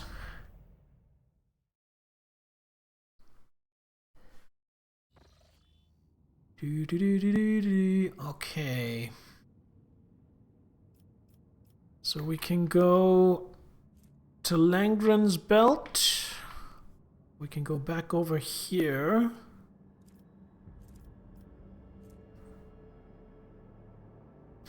This is Janus. This is my breadbasket world. I think I want to go here soonish. And I also want to explore these two. Yeah, I think I'm gonna back down. Love the stories. Yeah, me too. I love how much care and love has been put into the writing of this game. Yeah, I think what makes sense for me is to go all the way back here, explore these two, and then head to Janus.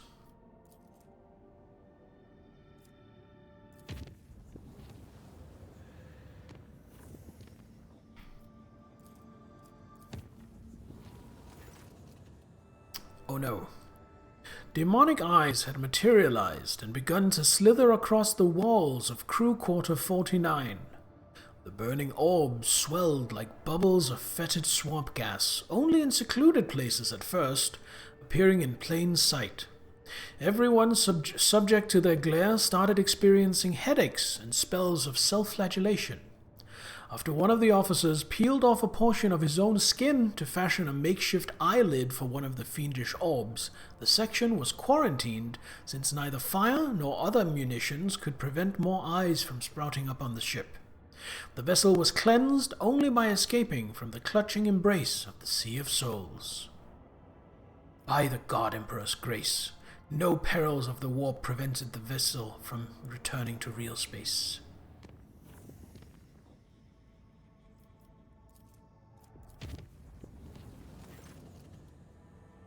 Uh-oh.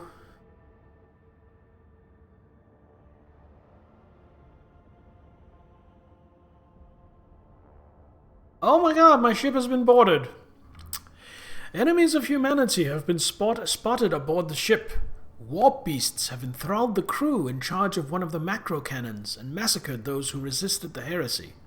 The Lord Captain is their only hope. Well, the rogue trader and her retinue will personally go and face these contemptible foes. Alright, so here's my thought process. It's demons, and we're in the warp. Using psychic powers probably will not be safe. So therefore we tag out Heinrichs, and in his place we tag in Kibella. That makes sense to me.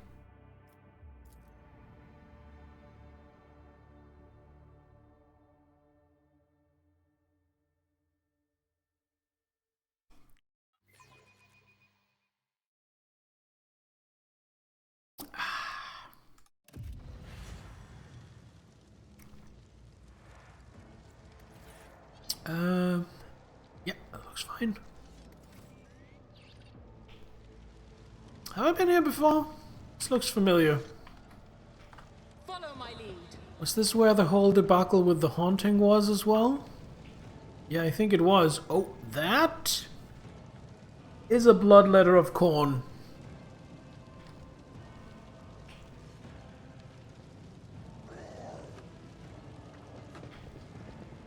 That is a second bloodletter of corn. Some cultists. I won't heed your cries of mercy. Alright,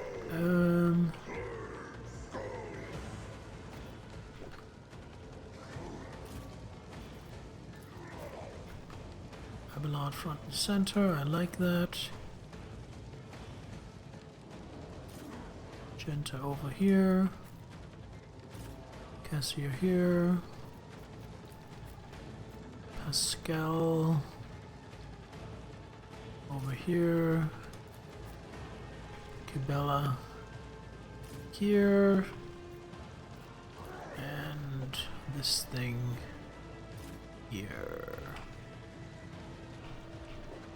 Yeah, I think that'll do. Alright, Argenta.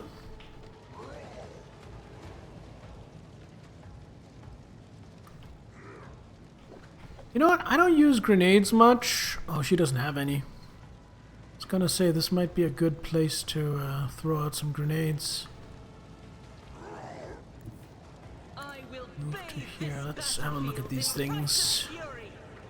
No deflection, 32% armor, good dodge. And they are, of course, very scary in close combat. Yeah, they do a lot of damage. Born in Flames? Immune to burning and fire damage. Good to know.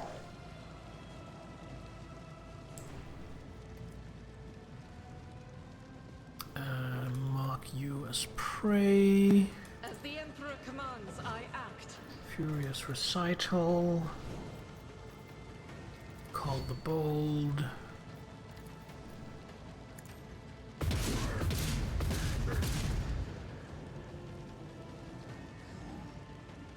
And dash back to not be the most immediate target. Oh, I should have known they'd do that. Experience. Nothing matters more. Right, Cassia. I'm not accustomed Voice to of being ordered command. around.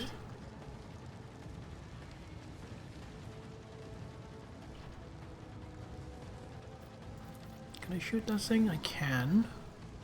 I'm afraid No, not. I can't. Can shoot some of the cultists. Okay, put a pin in that. Spoiler! There are enemies. Bouncy boat! Hello, welcome! It's good to see you. Let's give you a shout out.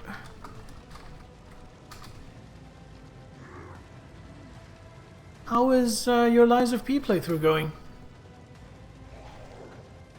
I was about to take off, just came to say hi. Okay, thank you for stopping by, Bouncy. And have a nice flight. I think you're going to visit, like, your grandmother, right? Have a great trip.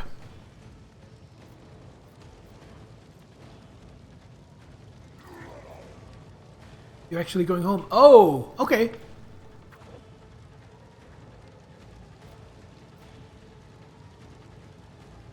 If I may,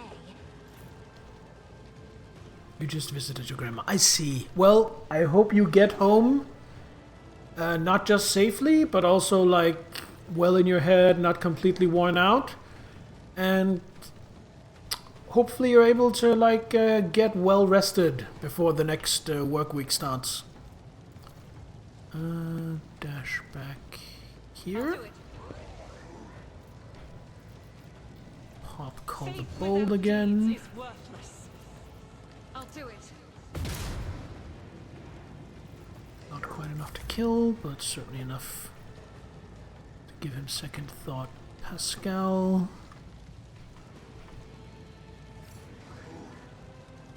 Pascal has no movement. Oh, this is just a freebie turn. Got it. Pascal will want to Machine Spirit Communion the entire party. And then just a plasma shot into the Bloodletter. There we go. And then draw out a trap here.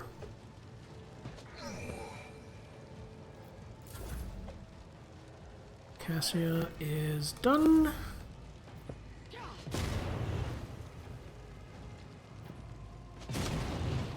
Does every one of these cultists just have a flame grenade? Oh my god.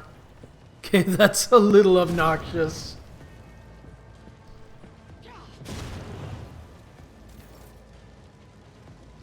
That is a little obnoxious. You know what?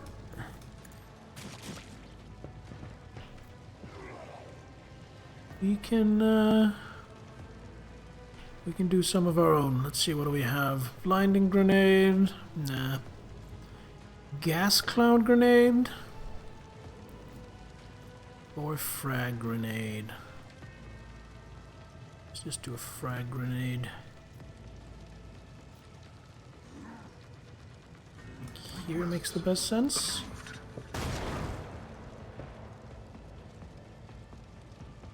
Two action points left. Let's claim this as a good position. And let's analyze the Bloodletter. Claim the Bloodletter as prey as well. Alright, turn. Avalon. Can you just charge the bloodletter? Yes. It will be done. And then cleave, so we hit the bloodletter and that guy. Oh, he parried? Bastard. It will be done. Just for impact. Okay, Bella. Go up here. Let's see. It's merciless, right? That's for ranged attacks, so she won't be using that. That's if they're already taking ongoing damage. Which means captive audience, followed by blade dance, and then a regular attack to finish off this guy.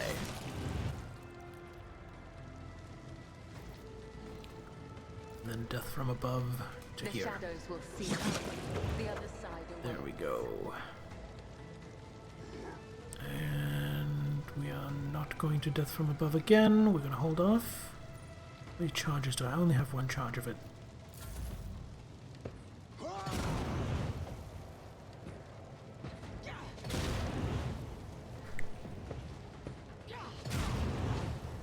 Okay, this is kind of an obnoxious encounter just for the fact that they set it up so that there was fucking 10 or 12 enemies that all have a fire grenade. That is kind of horrible. Move up here into cover. Realize that I'm taking a little bit of burning damage, but I'm gonna have to deal with that. Serve me Abelard. Voice of command. Abelard. Which means if I then reassign this as an objective, and then break the ranks Abelard, and he does that, and then not a problem for me. we do shot Nothing at the of value. bloodletter, which missed but took out one of the cultists instead. Bloodthirsty roar. Well, that wasn't too bad. Chaos guides me. Okay, Bella's kind of taking a beating. Okay, Argenta. I think Argenta.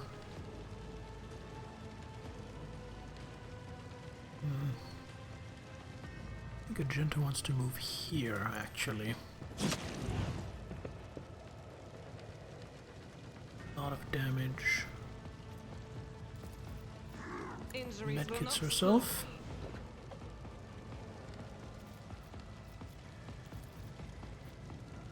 Doubt is for the weak. It's this guy's prey.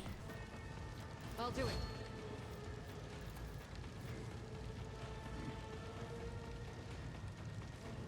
As the Emperor commands, I act.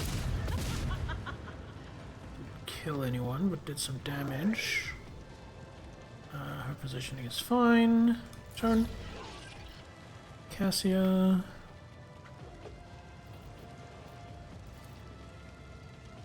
To move her thing here.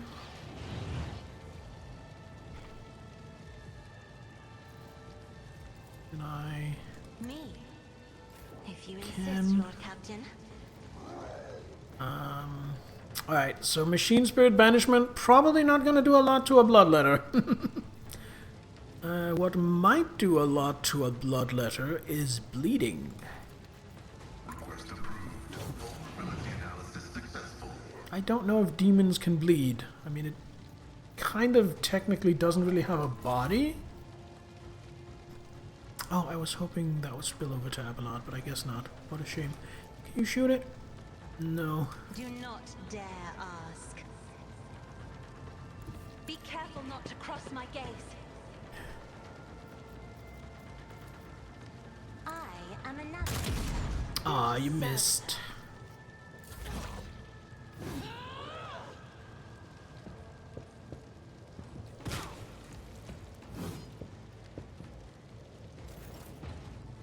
Alright, Pascal, can you finish it off somehow? You analyze, then do the big attack. My vow is to serve vital functions successfully Right, that's the demon dealt with.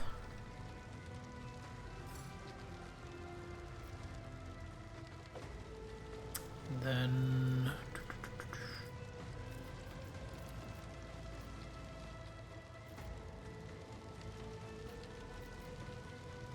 put a trap. Guess here. Avalon!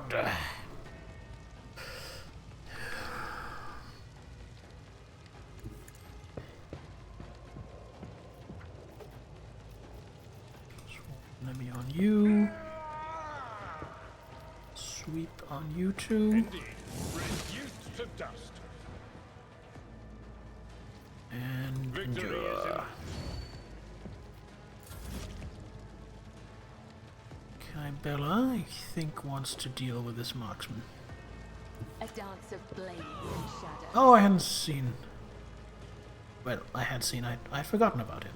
Trust me. Captive audience, As the blade test dance. Let your soul be purged. Okay, that's him dead. Death from above to here, and then a regular attack. The shadows. Go. And she could death from above again, but there's nothing. Actually, he's willing to jump into the fire. Oh, I was hoping she would take him out. Well, let's move out here, out of the fire. Take him out. Hello, gaming. It is going quite well. Except that I am mid-warp transit, and during my warp transit, my ship got invaded by a couple of bloodletters of corn and a bunch of cultists. So I am cleaning house, so to speak. I shall not fail.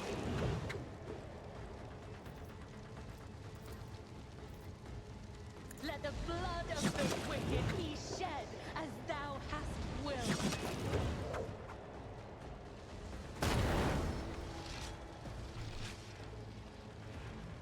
Get some butter and you can pop some corn.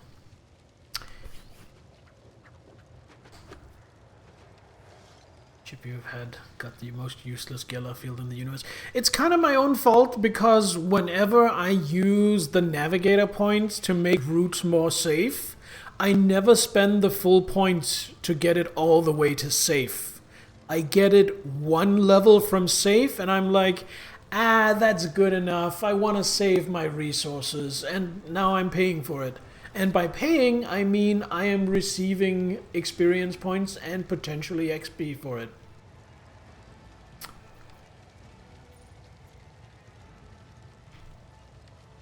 A new challenge for me. I mean, look at all this loot. Also, this encounter was kind of obnoxious because it was 2 bloodletters and I think 10 or 12 cultists, and every single cultist, their first turn, they threw a Molotov, a flame grenade. That's why the entire level was just covered in fire, was because every single one of them did that. So, you know, a little bit obnoxious, but also fun. Let's do some leveling up. That is exactly where all the fire came from. Gain 1 Excuse me?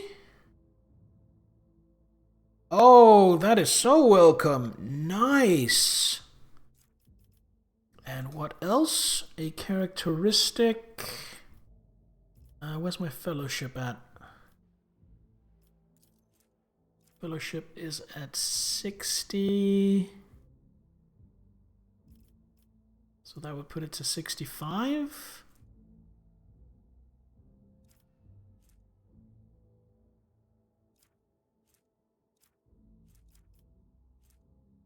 Yeah, we're gonna do that.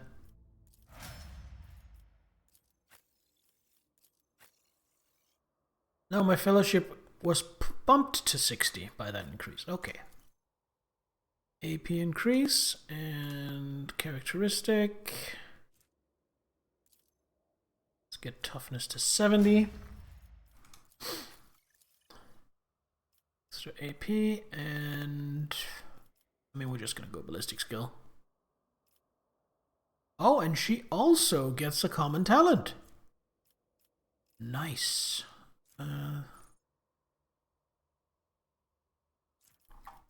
Litany of Hatred. No, I don't really.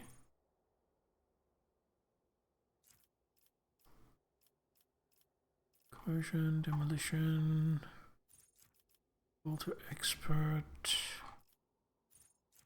Characteristics, Training, Ballistic Skill. Yeah, fuck it. Let's just get that. Pascal, more AP, more intelligence would get him to 60. Let's get intelligence. Common talent.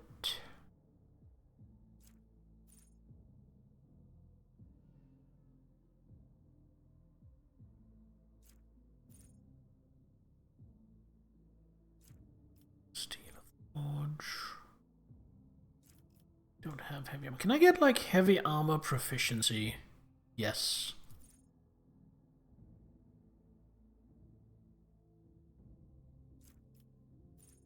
Oh, that's heavy weapon proficiency. Heavy armor proficiency. I don't have enough strength.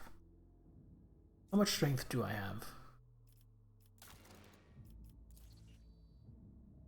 30. So I need 15 points of strength.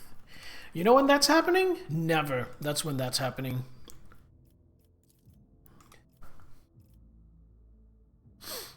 Acceleration protocols. Nah. Aiming protocols. Oh! Yes. Amazing. Extra AP. And I think for her it's going to be willpower, right? I mean, some more ballistic skill wouldn't hurt.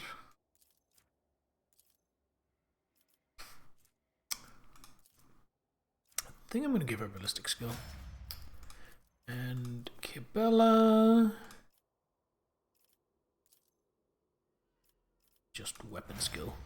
There we go. Alright, is there anything more for me to deal with here, or are we done?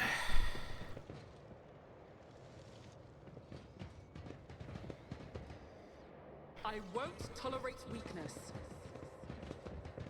I mean, it seems like we're done.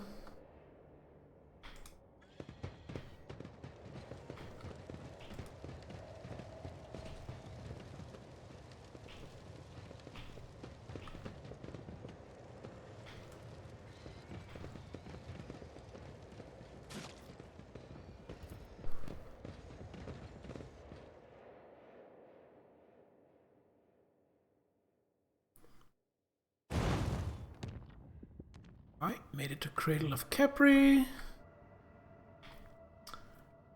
Now to Trinitas.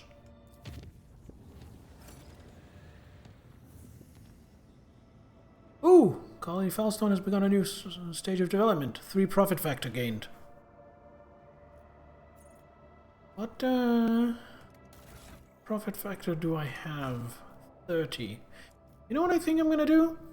I think before I do anything else, I'm gonna try and do some trading. See if I can gain anything. So let us go talk to Mr. Janris Danrock.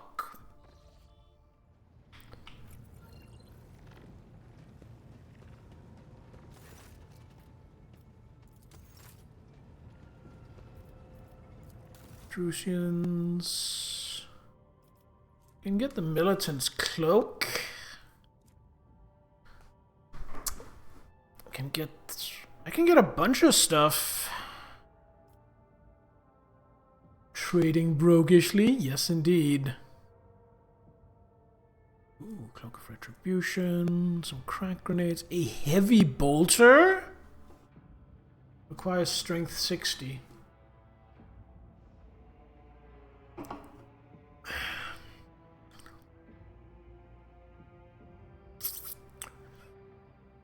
Yeah, I don't think I mean, with heavy weapon proficiency, that would lower it to strength 35. So I guess I could get Argenta set up to use it, but I kind of don't care to. Also, I need a lot of trading. And as great as these are, I'm not really seeing anything that I am just fiending for. Heavy bolter isn't as good as it should be. It really looks that way. It really does not look great. Yes. This is what I was hoping for. More extractiums. Let's see what else I can get. Possibly a better plasma pistol? Inertia boots. Oh, interesting. Portative manipulator. And a better Omniscient axe.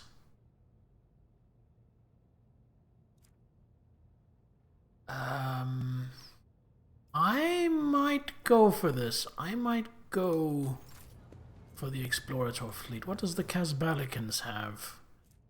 Well, first of all, we have some Eldari plasma grenades. Just take those outright. If I can get to one. Bladed boots. Yeah. Mind scrambler grenades, don't care. Telepathy path, staff, don't care. Alright, don't really care about what the Casbalicans are offering right now. And Imperial Navy. Ooh. Oh, I don't care for that one. I'm gonna grab it because why not, but I don't really care for it. On the next level, I could get torpedo tubes. Pizza time. Ooh, pizza! What pizza did Fan of Light get? Stuffed crust with pepperoni, mushrooms, and cheese. Ooh, that does sound good. Get a repulsor shield. Ooh, now that is just straight up better than what I have. Yeah, let's get Imperial Navy to level 2.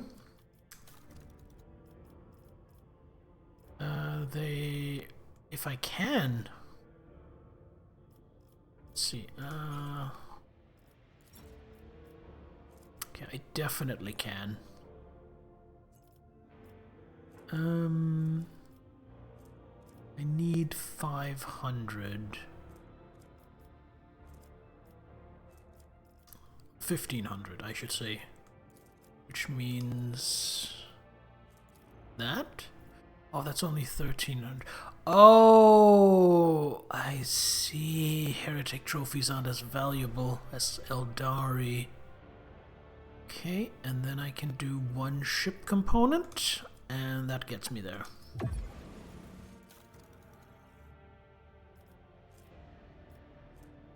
Grab that. Then I think we're gonna trade up with the Explorators as well. At least to 6 for the plasma, but to 7 as well if we can. So let's see. I need... what do I need? 25, 625, 1,625.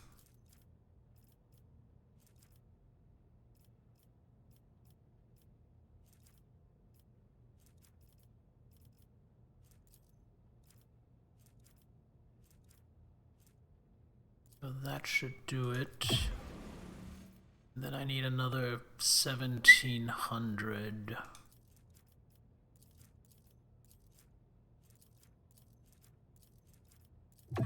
There we go. What is this? Is this a... Yeah, it is. It is a force sword.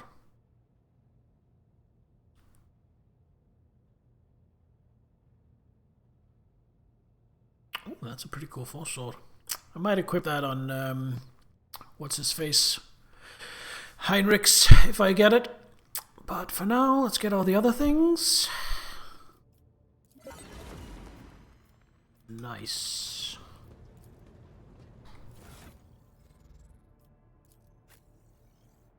So... Oh, look at that upgrade. What's the line? Upgrades, people! Upgrades! It's like way more damage, like 50% more damage with 10 more armor penetration. Amazing. Let's see what the axe has to say. More than 50% more damage, and it does more bleeding, and it uses its brutal strikes for attack of opportunity. Wow, and it has more armor penetration. Holy shit. Yes, please. What amazing upgrades. Also, I need to give him a new frag grenade, because he used one.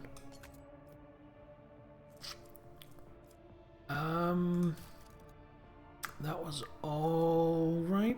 Do I want to give anyone an Eldari plasma grenade? I'll give it to him instead of a blinding grenade. Fuck a blinding grenade.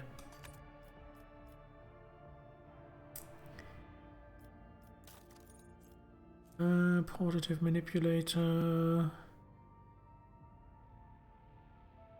Actually, that would be really handy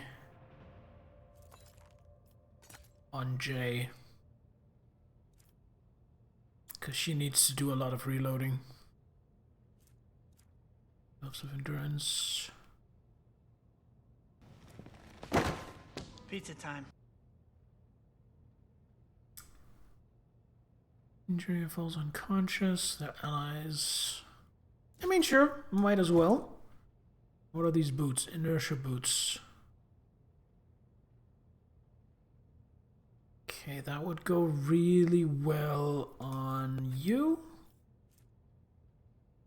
But those are better. It would go really well on you.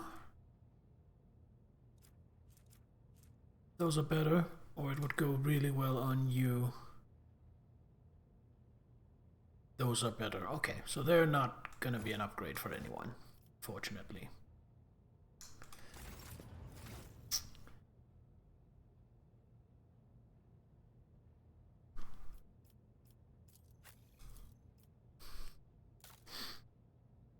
Some damn good... Yes! Those were some significant boosts for Pascal. You definitely want more willpower. Heinrichs, you definitely want what? Toughness, maybe? That would put you at 50, so yeah. Let's do that. And Jay... Thinking Fellowship.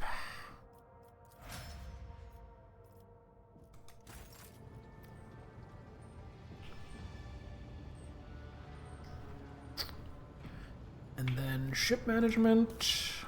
Got some new stuff.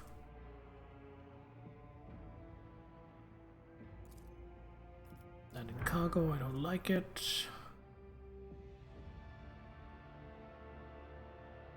Put that in cargo, I don't like torpedoes. But this repulsor shield, look at that, that is way better. The same as the shield I already have, except it's doubled against kinetic attacks. Wonderful.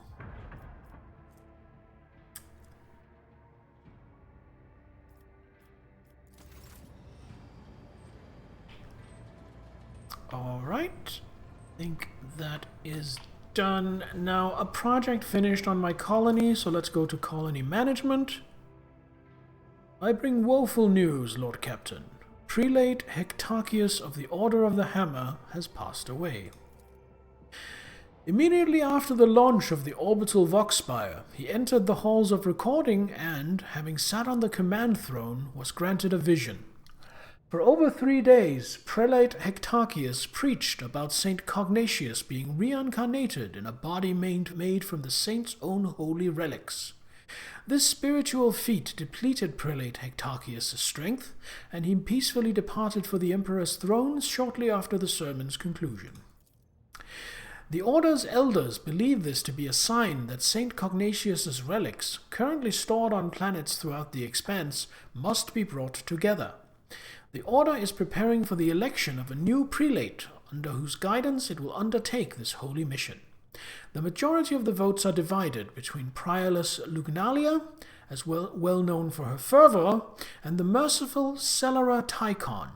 The minority of the Order sees the Oikonomus Nigmus, a humble and reasonable man, as their prelate. Does Prelate Hectacius' death not strike you as odd? I'm afraid it does not. The esteemed Hectacius began his service as a battle missionary, and has long grown weary of the peaceful life befitting a man of his status.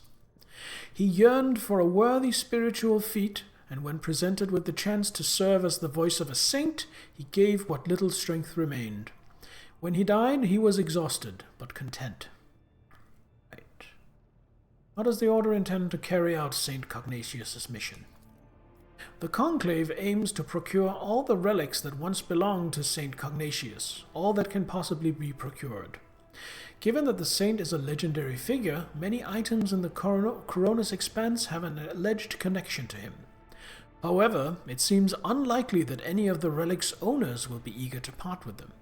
The answer to the question of how the Order of the Hammer is going to retrieve them depends on the identity of its next prelate. Right, I wish to know more about the candidates. Prioress Lugnalia was converted by Hectacius on one of the heathen worlds. She then served as his bodyguard for many years and eventually became the protector of the Order's reliquary and the leader of its military branch. As for Brother Tychon, he is an aristocrat by birth. He had an excellent education and could have lived in luxury had he not renounced secular life for the sake of ascetic vows. He is intelligent, thoughtful, well-read, and most importantly, genuinely merciful. That's who we'll be going with, definitely. Few things can be said about the Oikonomus Nigmus. He has never been famous for his prowess in battle or his sermons, but the monastery has never wanted for anything on his watch. He is a most reasonable and unobtrusive individual. What will my companions say? I'm going with Tychon. Absolutely. I just want to hear what the companions have to say. I have a sympathy for Prioress Lugnalia. Let her meet with Reverend Hieronymus on footfall. Should he accept her as a worthy leader, we ought to support her. I mean, that is exactly what I would expect from Argenta. A careful and sensible Oikonomus sounds like a safer bet to me than a fanatic or a clever aristocrat. The voices say he has a few paltry secrets, and knowledge of those secrets guarantees us his loyalty. Ooh, interesting. Brother Tychon. He and I have met back when he was called Tychon Drivestem. He wasn't a monk back then. He was a grandson and heir to Urbend, governor of Dagonis. An honorable young man with a spark in his eyes. His ascension would mean much to the Drivestems.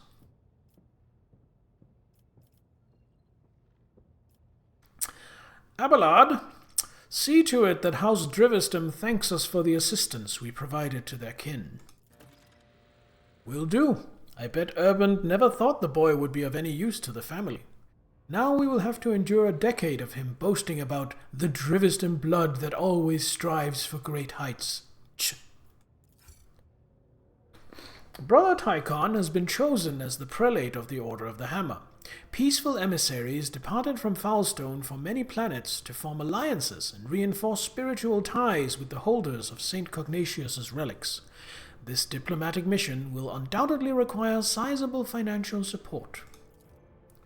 House Drivistem has been informed of the honor granted to their family and has humbly requested to cover all expenses related to Prelate Tychon's endeavors. Ooh. Colony reward. 2 points of complacency, 2 points of profit. What does complacency do? Affects the amount of profit factor produced by the colony. Very good, very good. Let's see what our next project can be. Okay, we don't have any of the rank 3s available yet. We do have some rank 2s. So Touched by Holiness. That's the one that costs 3 profit factor. Gives 2 points of efficiency. I mean, that's not terrible. What else we have? Cemetery of the Faithful. The foundation of an honorary cemetery for the repose of the dynasty's best servants will create a new tradition in the Protectorate. Right? Cost some adamantine, plasteel, and phlogiston. We gain Blessing of the Fallen. The souls of crewmen laid to rest in the Foulstone Cemetery send blessings to their ship. 5% bonus to evasion. Now that does sound attractive. Rep with the Trucians, and a point of complacency. Or we could go for Thousand-Faced Relics, which would give both complacency and efficiency.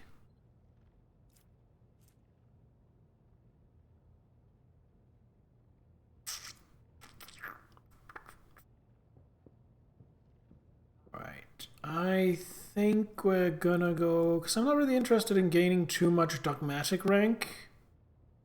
So for that reason, we are going to go with Cemetery of the Faithful. Because of me, you went and made chicken soup for dinner? You're welcome. Chicken soup is damn good. Anyway, we have ads either running or about to start, so again, I will just go use the bathroom before we continue. Don't go anywhere. I will be right back.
Alright, I am back. Carrots, onion, leeks, and peas. Sounds good. Not fond of celery in your chicken soup?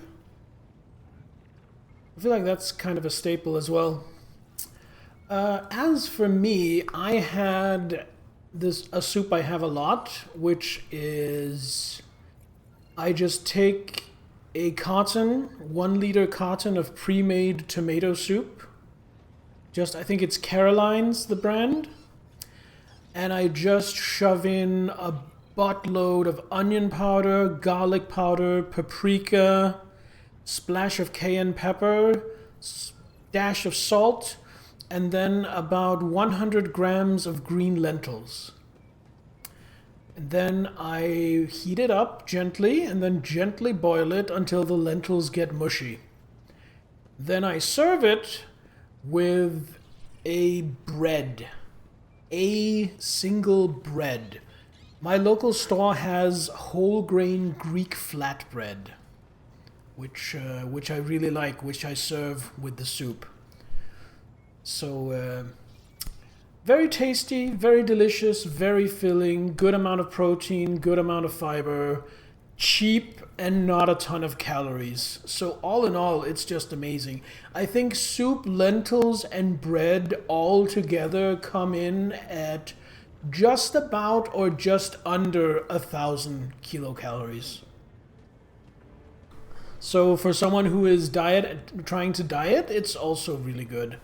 I had half the soup and the bread before the stream, and after the stream I will have the other half of the soup, maybe with another piece of bread, maybe not. That's something I'll decide when the time comes.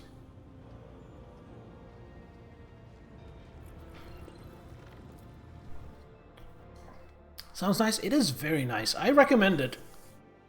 It's, I mean, it might actually be a little off-putting to you as much as you like cooking, just with how easy it is. Because it's easy to the point where I would barely call it cooking.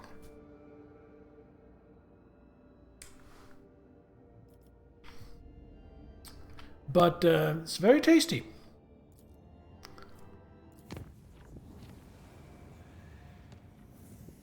Right, we made it unscathed to the Omicron system. Isn't that a transformer? Master of Orbs would know. We got some space dust! Or maybe it's even crazier space dust! The people who know what I'm talking about immediately went, oh, I know that. And everyone else is like, what the hell is he doing? Sometimes do food, just need to dump in a pot, turn on, leave there for... The one thing I will say is, for this one, the sun is a deadly laser, you get it. The one thing I will say is you do need to stir frequently. You do need to come by the pot and stir it like every 5 minutes, or the lentils will start to get stuck to the bottom of the pot. Killswitch, welcome! Thank you for checking in! How has your week been? Good to see you.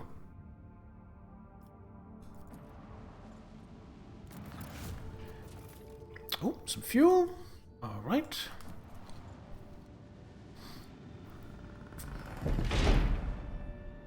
Level 5 Chieftain. The town was a fake, leaving them wandering the woods for hours to no avail before returning home. Ah. I guess even a chieftain can get tricked by a bogus peddler, Killswitch. Better luck next time. We can make a religion of that. No, don't.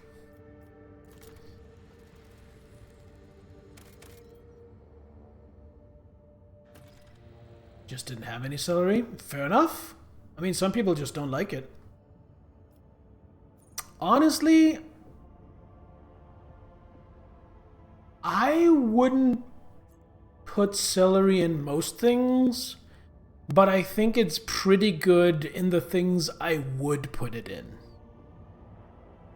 And just celery on its own, I don't like the taste of. Actually, now that I think of it, celery to me kind of gets classified the same as ginger. I don't like ginger. I wouldn't put ginger in most things. But there are some things ginger belongs in, and in those things, ginger really helps the overall flavor. You just don't add enough that it tastes like ginger. And I think I feel the same about celery, actually. Doing alright, a lot of studying to do today. For now, you're having some food. Ooh. What are you having, Killswitch? And what are you studying? Let me guess. Animals. You're studying to be like a vet or something, right? Celery's amazing where it belongs. Ooh, magnetic storm. The magnetic storm raging above the planet blurs the gaze of augur arrays. Only truly powerful diviner machines may see through the currents of magnetic fluctuations in their blessed vigil and discover the mysteries of this emperor-forsaken planet, which is a savannah world. The rogue trader has decided to leave this unwelcoming world. Maybe she will return here one day. So I wonder if that's a clue that there is something... Yeah, because it still says not explored. I think I need, like, a crewman or an upgrade to my ship or something. An upgrade to my diviner arrays. And then I can come back here and do something. Interesting. Quite interesting.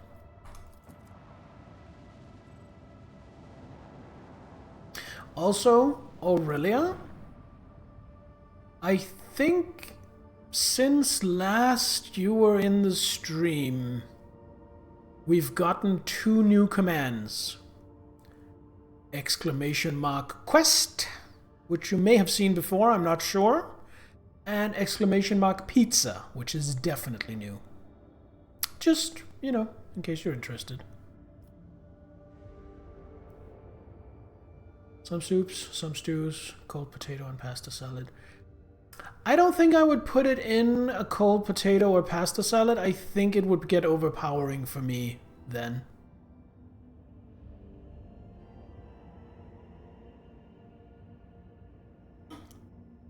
It's a little complicated. Currently studying wildlife biology and disease. Ultimate goal is to be a veterinary pathologist. Like teaching, so hopefully you can work at a vet school teaching in the future. That is really cool, Killswitch. Very interesting.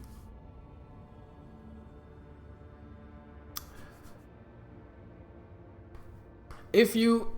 I mean, you're trying to eat, you're trying to study. I don't want to pull you away too much from what you're doing if you just want to lurk. But if it's not too much trouble, what is a veterinary pathologist specifically? Like, what does a veterinary pathologist do?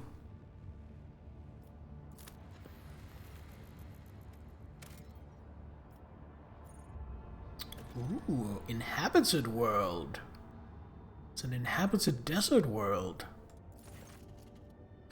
The ruins of an ancient imperial city were discovered on a dead world, completely deprived of an ecosystem. Oh, I guess it's not that inhabited. I guess it used to be. According to the reports, the entire settlement is contained in a titanic glass dome that once held an artificial atmosphere. Your augurs detected the framework of 3 other similar structures that were never completed. For whatever reason, the dome's systems failed, and left behind is this city, a ghost that never managed to become a proper colony of the Imperium. Okay. Ooh, we have some options here. I want all of them. But in case I don't get to pick all of them, I'm going to take the priority first and say explore the local palace. Because I didn't know if that was going to be an away party one.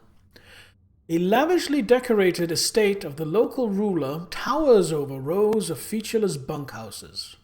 Several explorers perished from the cleverly hidden tripwires in the courtyard, but after losing their companions, the team easily disarmed the remaining traps in the estate. Anything of value has been promptly delivered to the rogue trader's vessel. The Lord Captain was even given an exquisite sword found in the secret cache that once belonged to the mansion's owner. So we got a point of profit factor. I am all about profit factor. And we got the Ghost Sword. One-handed light melee power sword. Requires Eldari weapon proficiency. Interesting.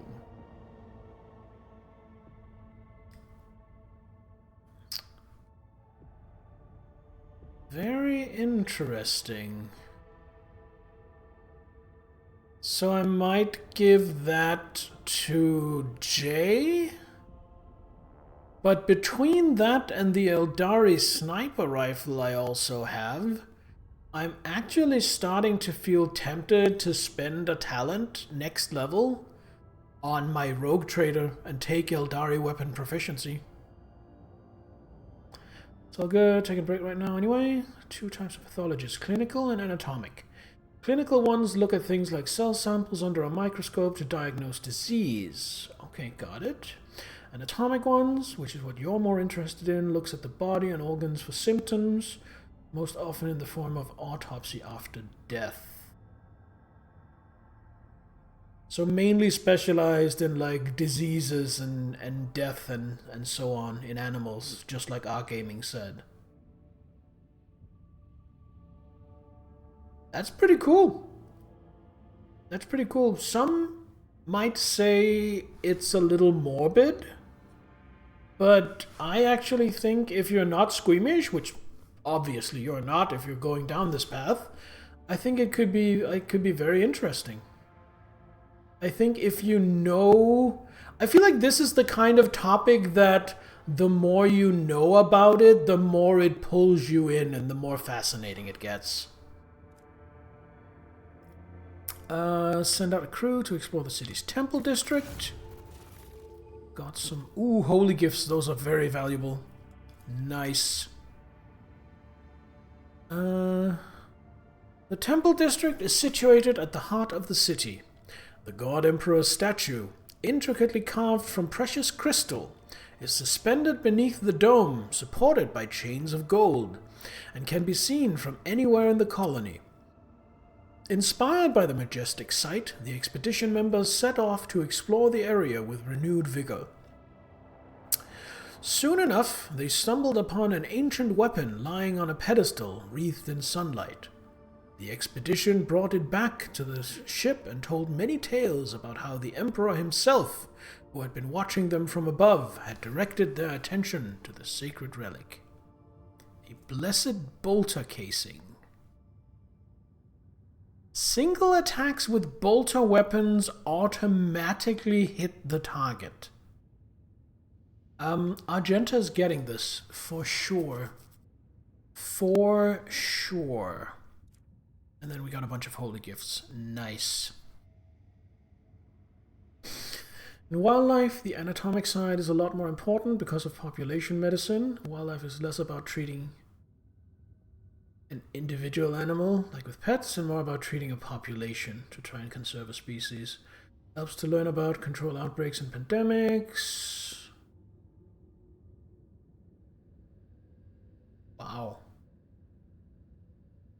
That is so cool, Kill Switch.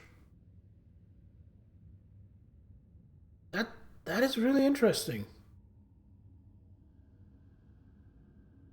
I don't even know what to say. That's really cool. I don't have anything else to say.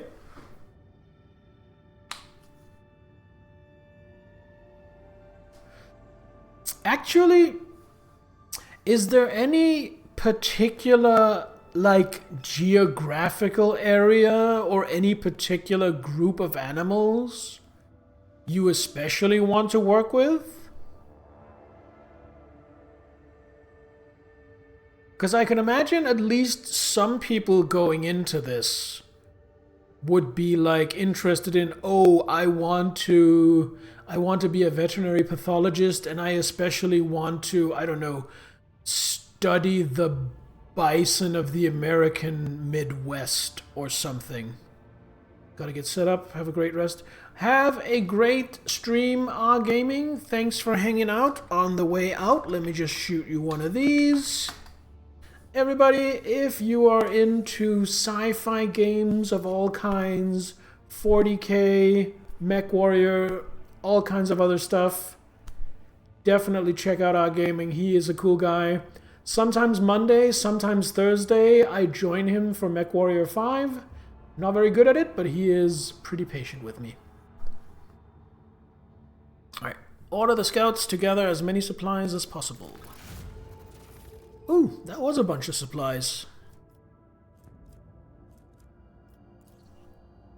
Your people flooded the city like a tidal wave, filled building after building, bunkhouse after bunkhouse, and receded from its quiet streets just as quickly. There were plenty of useful things among their finding, including foodstuffs and weapons. Appreciate your interest. Really do love all animals. Seem to have a strong interest in birds. As of right now, your primary focus have been birds in the southeast United States, because that's where you're studying. That makes sense. Fine rookie pilot. Thank you, Argaming. Thank you. That's generous. I don't even know what makes up the southeast of the US. Like, I mean, obviously Florida is right there. And then you have Louisiana, which is off the Florida Panhandle. And then I'm lost. I don't know what else is in the southeast. You know the stereotype about how terrible Americans are at European geography? Well, at least in my case, that also goes the other way back, because I do not know what is anywhere in the US. I know, like, New York, LA, Wisconsin. That's about it. Alright, drain the remaining fuel from the generator station. The city won't need them anymore. Got some fuel. Take several trips to deliver the massive Promethean storage tanks to your vessel. The crew grimly points out the colony was running out of fuel. Had the life support systems not failed prematurely, the locals would have still have perished due to lack of energy. Figure you know Texas too? Yeah, it's kind of at the bottom in the middle-ish. Of all 50 states, only 10 might be used in popular media. Maine is for horror? Yes. I've read enough Stephen King that I'm familiar with the existence of Maine, but I don't know where it is except somewhere on the East Coast-ish. It's in the area known as New England, but I also don't know where that is except somewhere on the East Coast. Alright, let's leave this dead city. That was very profitable. State is our main attraction. It's last state northeast before Canada. Oh, it's that far northeast. Got it.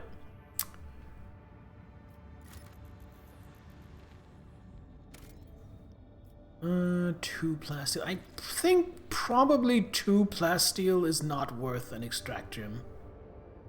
But 12 or 13 states in the southeast, depending on who you're talking to. I bet people get into like really gnarly arguments about whether or not particular states count as being in the southeast or not.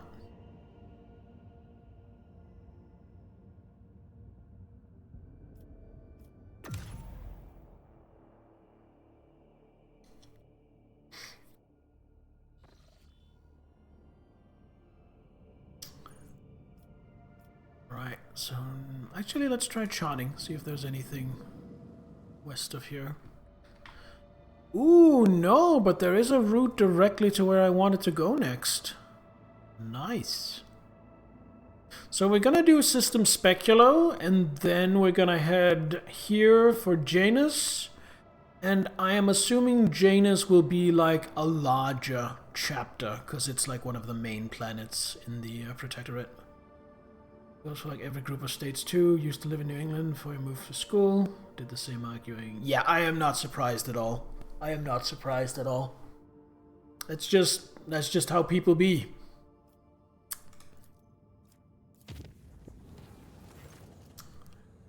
That night, the Lord Captain and some of her crew were awakened by beautiful music. The sound seemed to caress their very minds, until they realized that the source was their own bodies.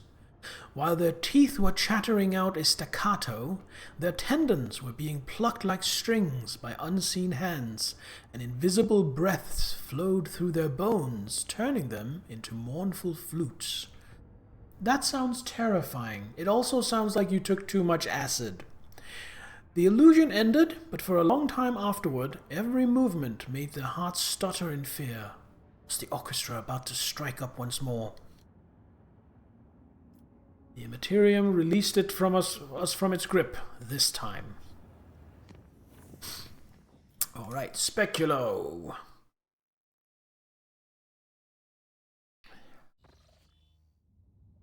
Oh, we got some unknown ships. Looks like we're going for some ship-to-ship combat.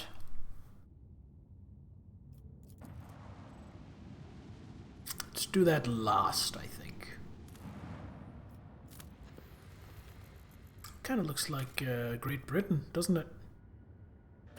I mean, this doesn't look exactly like Great Britain. This looks like someone who doesn't know Great Britain that well drew Great Britain from memory. It looks like I drew Great Britain from memory, is what that looks like.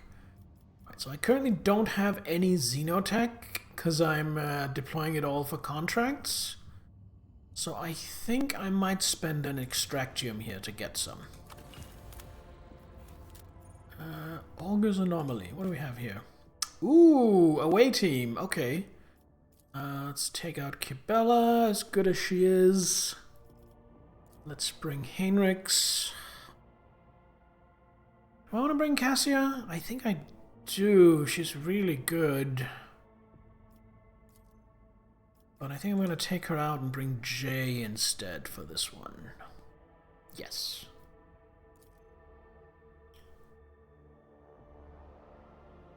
The bottomless pit.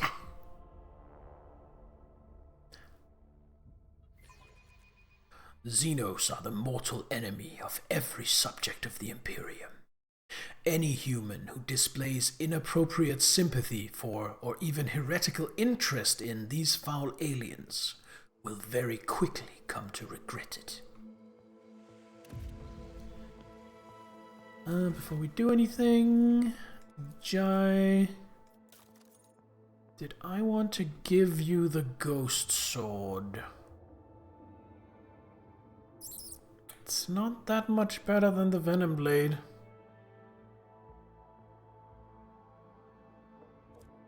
Do I want to give it to you instead of the Blast Pistol? This game looks cool. It is amazing. I am loving it. It is really good.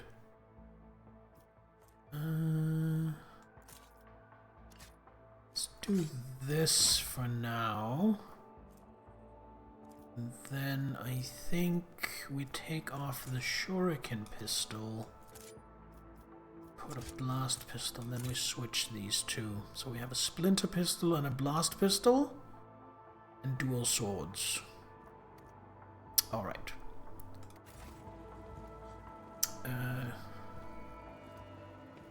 Formation. Yeah, no. Jai does not go on the front line. Jai, I think, goes here. I think we do this.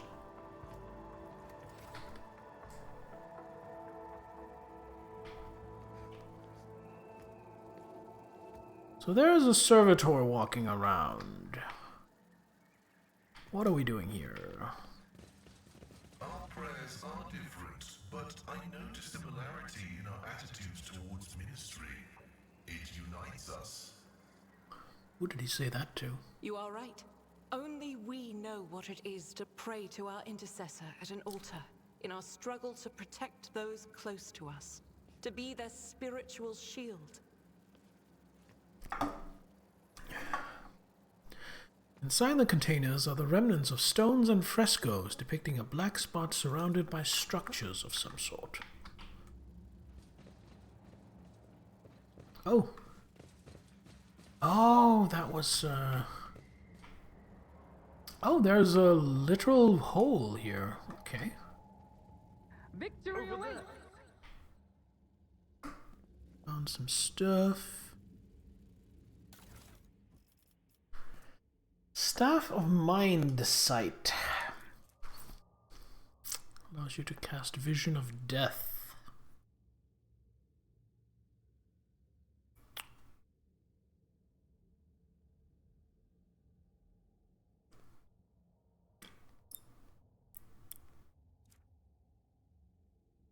That seems really good. Requires telepathy, though. I don't think I have a telepath psyker. How precious is it? It's pretty valuable. You know what? That's going to cargo.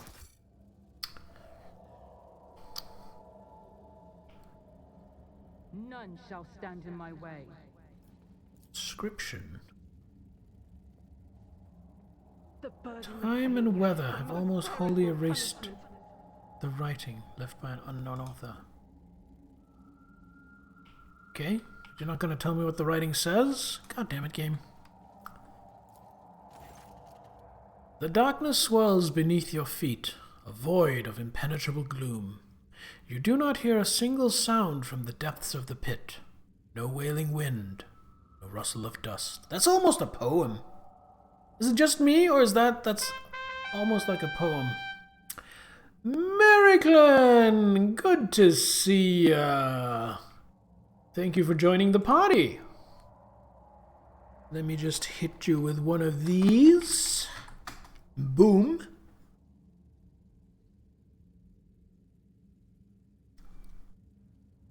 How's your week been, Mary? Appreciate it? Oh man, for sure. Everybody check out Mericlan. Mericlan's a good dude. The bright daylight cannot pierce the darkness lying over the slopes. The longer you look into its depth, the stronger the feeling grows that this darkness isn't just an absence of light. It is something immeasurably vast, endless, capable of reaching the farthest stars or swallowing a galaxy. Through sheer force of will, you avert your gaze.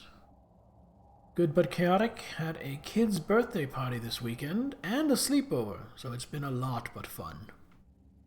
So you're left with that feeling where you're like, oh, that was so good, I am buzzing, but also I am so drained. At least that's how I would feel after that. Heinrichs peers into the darkness and the depths of the pit. You feel the touch of an otherworldly chill.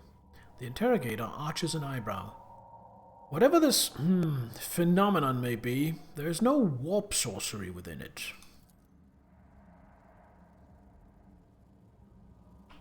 I'll lay claim to the stars. Rusty cogitator? The machine god grants the insight. Salvage some spare parts from the cogitator. Ancient cogitators are long dead. Unlikely inner parts were ruined by the elements. Numerous ropes and cables have erupted. Edge of the pit vanishing into the gathering darkness. So some people ventured down to examine or explore. Another rusty cogitator. Rusty bridges over dusty trenches. How frightfully fascinating. Truly, the mind boggles. Reminds me again why we've come all this way. Oh, Jay. Got some stuff. Take heed, rogue trader. Covered in a local layer of dirt and fauna. I failed. Efforts only made dozens of scratches. Oh, it's because she failed the awareness check. Ah. So I can't make out what the scratchings are here or here because I failed my awareness checks. Is that really it? I guess there was some kind of mystery to learn about if I had made my checks. This ocular implant was a worthwhile investment. Oh? Data slate?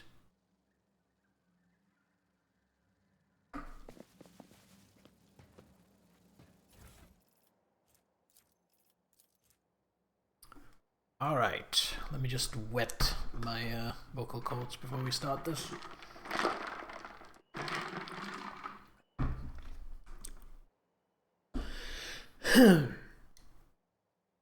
It has been several months since we arrived here, and yet we are no closer to understanding the local phenomenon. All that we were able to learn quite literally lies on the surface. The object does not reflect sound or light. On the contrary, it very much absorbs them. After extensive excavation, we did ascertain at least that the object is vast and goes deep below the planet's surface. However, any attempts to measure it resulted in a loss of machinery or staff. Archaeological studies have turned out to be more productive. Their findings have revealed an amalgamation of architectural styles of various cultures, including those of Xenos origin. According to the boldest theories, the earliest of these structures date from the beginning of the 30th millennium, and all of them are, without a doubt, of a religious nature. Analysis of bas-reliefs and remaining epigraphic texts show that the cult was formed around the objects. For many centuries, Xenos and subsequently humans worshipped the object in exchange for certain boons, undoubtedly imagined by primitive or corrupted minds. It's going to be a silly question. Not all Warhammer 40k games are like this, right? Absolutely not. Absolutely not. So let me just go on a bit of a tangent here.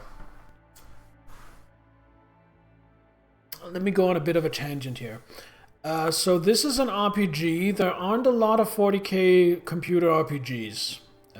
There's another one by the same people coming out called Dark Heresy. There's a lot of war and combat in the 40k universe. So you have games like Space Marine 1 and 2, which are third-person shooters. You have something like Mechanicus, which, similar to Rogue Trader? Yeah, as far as the combat, it's more like an XCOM-like, where this is more of a straight-up RPG. You have Darktide, which is a first-person co-op shooter, similar to like Left 4 Dead. You have Boltgun, which is like an old-school, quakey, doomy, Doom 2016-ish first-person shooter. Then you have the Dawn of War games, which are real-time strategy. Most of the 40k video games center around warfare, because Warhammer is very warfare-oriented.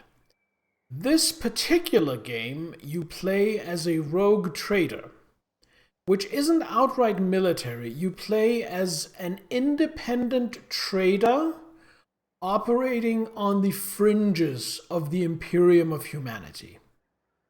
Now, these rogue traders are incredibly powerful. Like, I inherited a rogue trader dynasty that literally has ownership of several planets. Is how powerful. That's still nothing compared to the might of the Imperium itself. But it does mean I have a lot of authority and a lot of weight to throw around. And this game is more about exploring, talking to people. There is a lot of combat, as you've obviously seen, but it's not really as warfare-oriented as a lot of 40k games. So I would call this game a bit of an outlier. Like a 1920s noir-style investigation game. That would be really cool. Follow-up question. If you know absolutely nothing about the other games or the franchise, would you be able to play this one I'm playing standalone? Absolutely, yes. Not only would you be able to play this standalone, I think this would be a good first game for getting into the franchise. The game puts you in sort of an unfamiliar situation from the start, so if you don't know everything, that kind of feels natural. Secondly, in conversation, you haven't really seen it, but in conversations, especially early on in the game, a lot of concepts show up. Like someone might mention the Emperor or the Golden Throne, or the Adeptus Administratum. And when it does that, when it mentions like a glossary item that is specific to the setting, that will actually be highlighted in the text, and then you can mouse over it and you will get like a little pop-up box with just like a 1 or 2 sentence description that doesn't go into depth, but will let you know, okay, that's what they mean when they say the Emperor. Okay, that's what the Adeptus Administratum is. Okay, that's what an Eldari is. So you're not completely lost without a paddle. Seems like something you really enjoy. I cannot recommend it enough. I think it is amazing.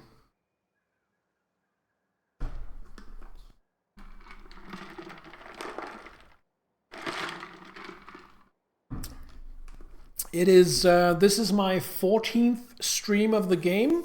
I am about 50 hours in, and it is more and more solidifying itself as being on the way to becoming my all-time favorite video game.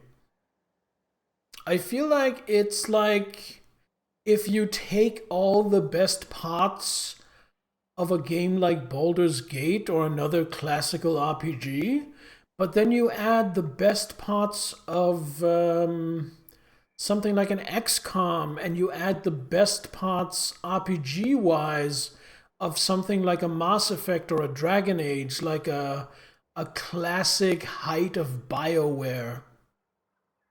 So you take all of that and you put it together, and what you get is this, in my opinion.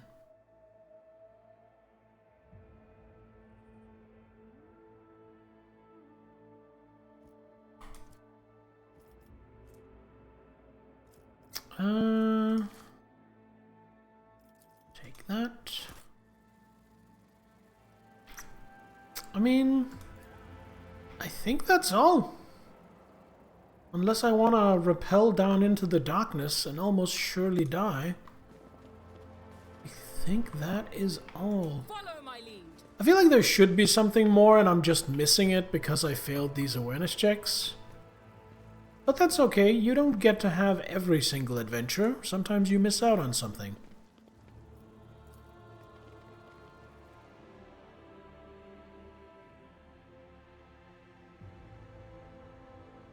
Also, for example, Kill Switch, I'm just gonna waffle on about this. Like, if you're looking at a game like Space Marine, let's ignore the genre, whether you like third-person shooters or not. Let's say you're looking at something like Space Marine and you're like, what is any of this? This makes no sense to me. Who are these people? If you play this game first and pay attention, then if you after that look at a game like Space Marine, maybe you'll like it, maybe you won't, but you will know what a Space Marine is, you will know what they're fighting for, you will know who the Emperor is, you will know what Chaos is, and that might give you at least a basic knowledge base to approach anything else in the setting, whether it be other video games set in the 40K universe, or even the various fiction that there is, or even the tabletop game. So yeah, if you like RPGs, I think this is an amazing introduction. You like lore? Well, 40K has a lot of that.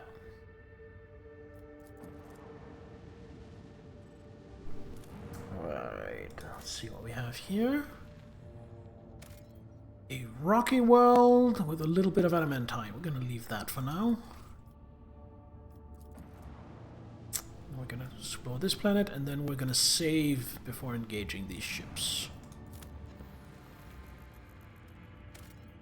Xeno Ruins. Ooh.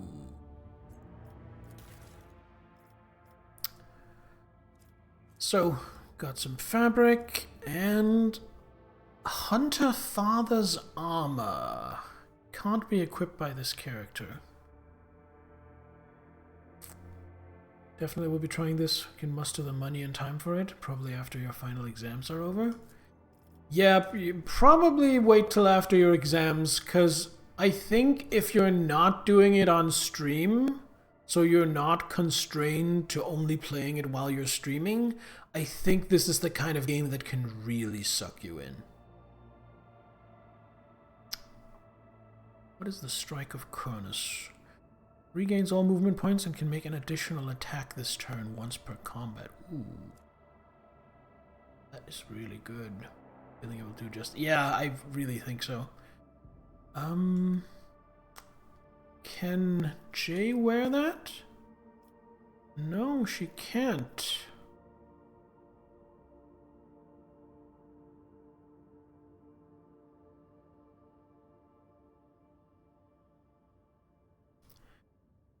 This is low-key indicating that maybe I get an Eldari follower. Gonna lurk while you study. Thank you for the conversation. I appreciate you too, Killswitch. Have a nice study session, and thank you for lurking.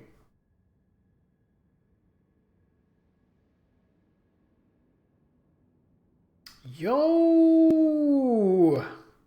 Bearded Bogle. I don't know why the alert isn't going off. I got rated earlier and it did go off. Streamlabs being Streamlabs, I suppose. Welcome on in. Thank you for the raid.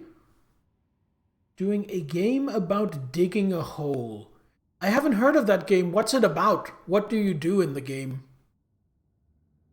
I mean, the title is a little bit obtuse. It could be almost anything. Streamlabs be streaming and labbing. It really be... Praise be, my lord.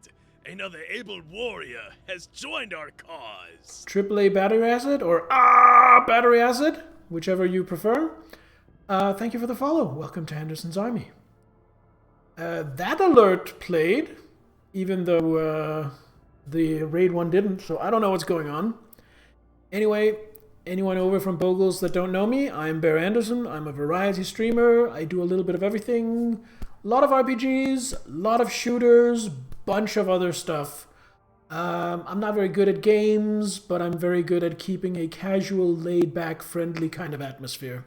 That's the kind of thing you're into, you might fit in. Raid and run and eat. I think Bear is a cutie. Yeah. Thank you, Nittler. Bogle, go take care of yourself. Self-care is important, especially right after a stream. Praise be, my Thank you so much for bringing your community here. And have a great continued rest of the day. Sans Tail 01, thank you for the follow. Welcome to Anderson's Army. Very upfront, beard is insanely cool. Thank you very much, Battery Acid. I am very proud of it.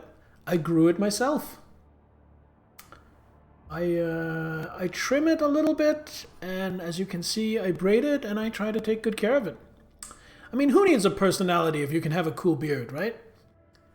By the way, just to do a little bit of shilling, I have reached my goal of 900 followers, which means that next month, starting on the evening of the 15th, Friday the 15th of May, I will be doing a 24-hour stream. It's going to be Rogue Trader, it's going to be a bunch of other stuff, there are going to be a few collabs with some guest stars, it's going to be a good time. So, you're all invited. Please do come by. It'll be going from 8 in the evening Friday to 8 in the evening Saturday, Denmark time, which is 2 p.m. to 2 p.m. US East Coast time, and then I'll leave it to you to figure out all the other time zones.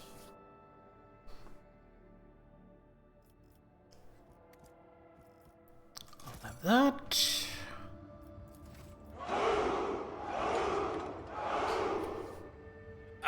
Praise be, my lord. Another able warrior has joined our cause. Mr. V Streams, thank you for the follow as well. Welcome to Anderson's Army. So many new recruits. So I'm just gonna shill.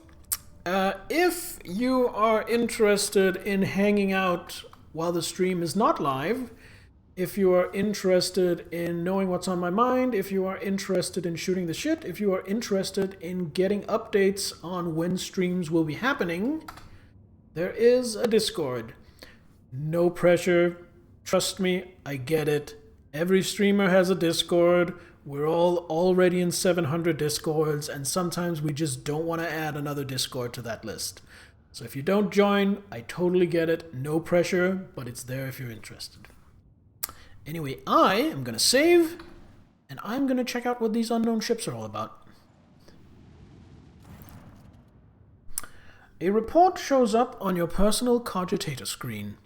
Unknown ships are towing the Interstellar Sextant, a cargo ship belonging to one of Footfall's wealthiest traders.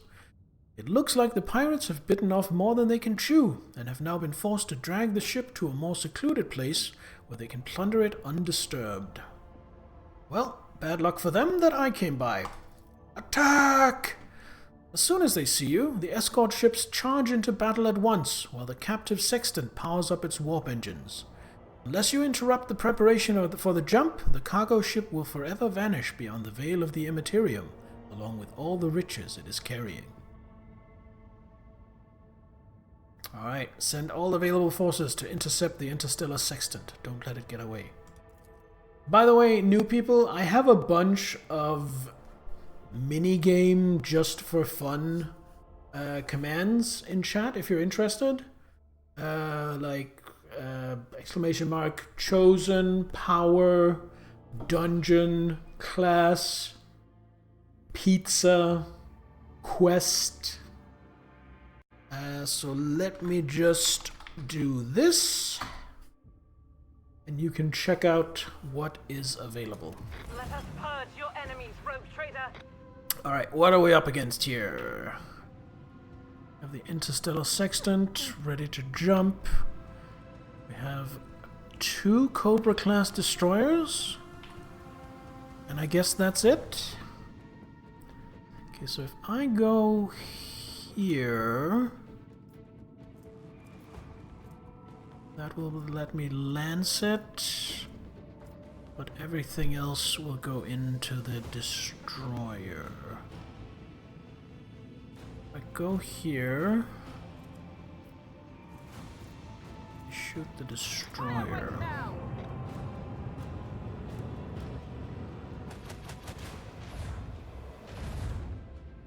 Okay. Then we lance the sextant. Now if I move to here, that will allow me to target the sextant instead, which is probably better.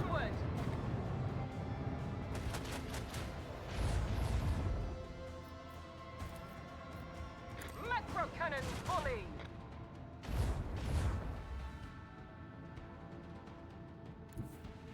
Set the course. There we go. That does put us right in their sights, but I think that's fine.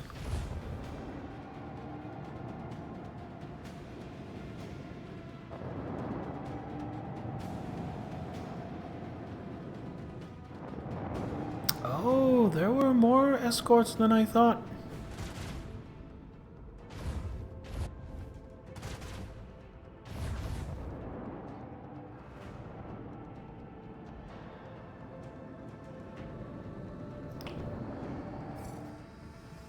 Name of that ship is so wrong. Sextant is not something that should be said in your language.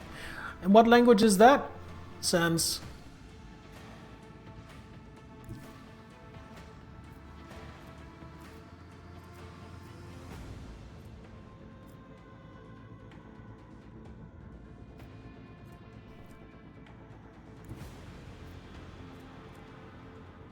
Okay, I'm not going to be able to lance it. Swedish. Seemingly you're an anathema to all I stand for. So, the way I view the relationship between the Swedish and the Danish is like a good sibling relationship. Like, we fight, we give each other endless amounts of shit, but we're still brothers, and we still love one another. Another salvo.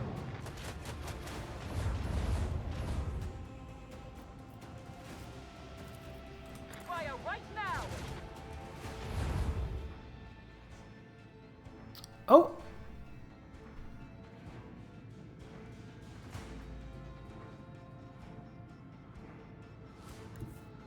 Lay in the course. They stopped powering up their warp.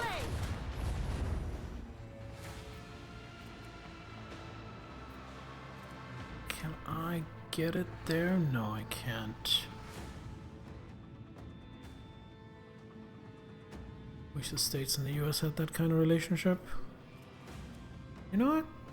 I am going to go here. Oh, then I moved too far for the swing run.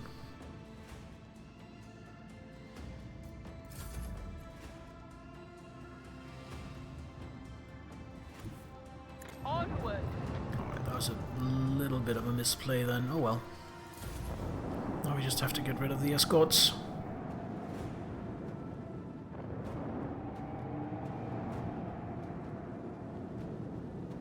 What happened to my ad manager? Hold on. Reboot the page.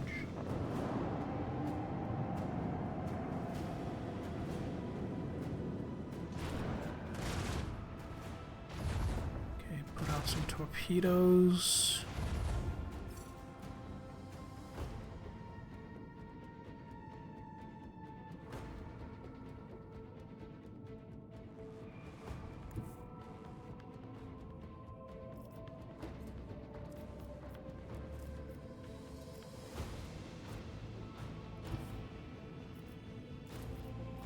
Leave their hulls strewn across the stars.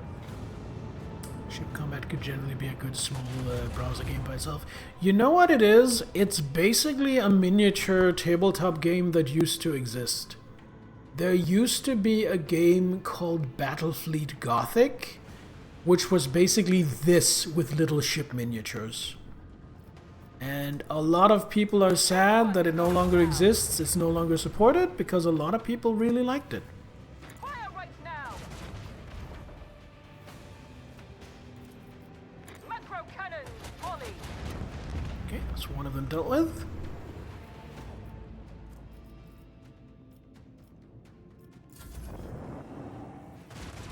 Ooh, that's long range.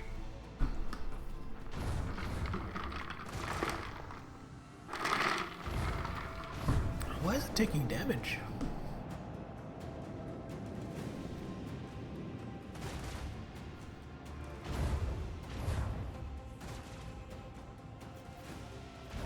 Explosive Void Nebula. Oh!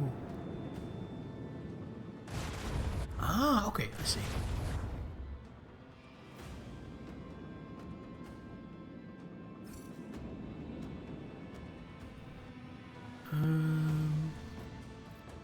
Okay, so before moving,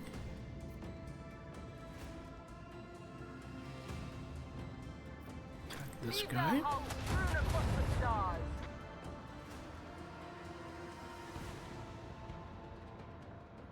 Admittedly, Owl Shock. You mean Owl Cat? Good chunk of well-adapted 40k stuff.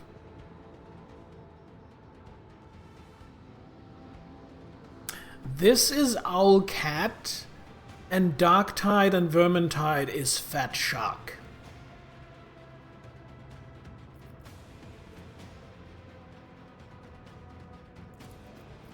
Fire right now.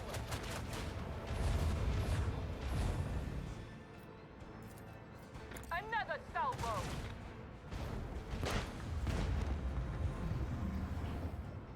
Okay. Then we swing run. Lay in the course. And then we lance the sucker. Fire the large batteries.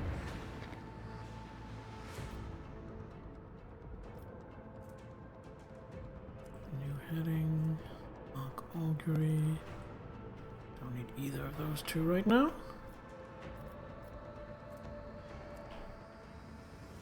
How are my shields doing?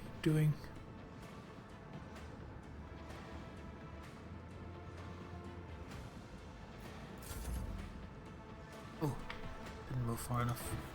The time has There come. we go. It's coming around. It's gonna macro cannon me in the front.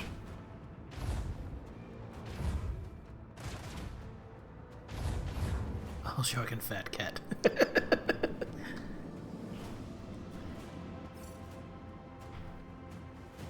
Alright, let's get rid of the Viper first.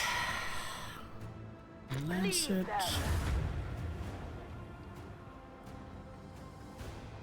I'm here. That won't be able to target, that will.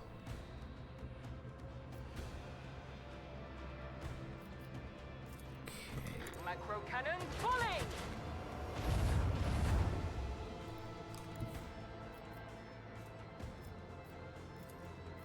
Onward!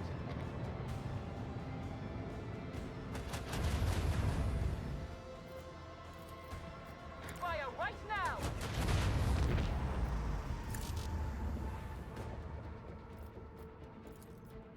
Leave their hulls strewn across the stars! Yes. Got a lot of ancient machineries. Holy shit. That's 30% per. And a Starbreaker lance weapon. Dorsal lance weapon dealing a shit ton of damage. Owlcat sounds redundant. Owls are basically flying cats. Cats are that. I kind of agree with you, Mr. V Streams. Chat was broken, would give you the rules on loop. Ah, that sucks. Well, Twitch be twitching. I'm glad you got it working.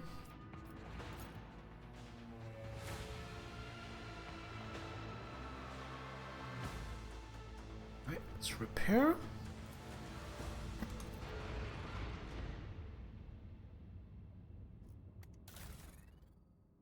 That goes dorsal. 2 shots, potential of 28 damage. Let's try switching that out, see how we like that. 115 scrap, let's do that. Lovely.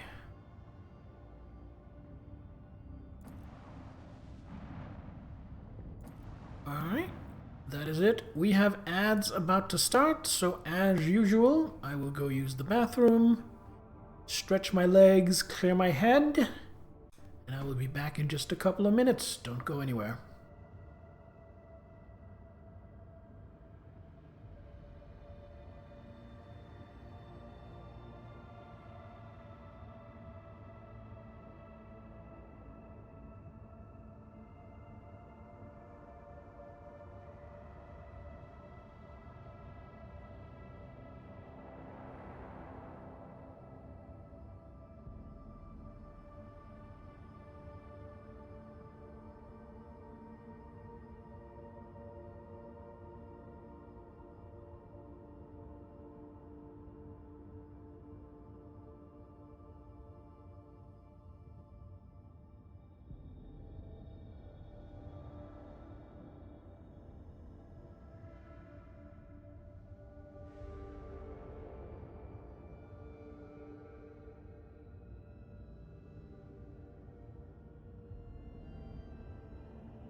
Alright, I am back from peeing and grabbing a drink.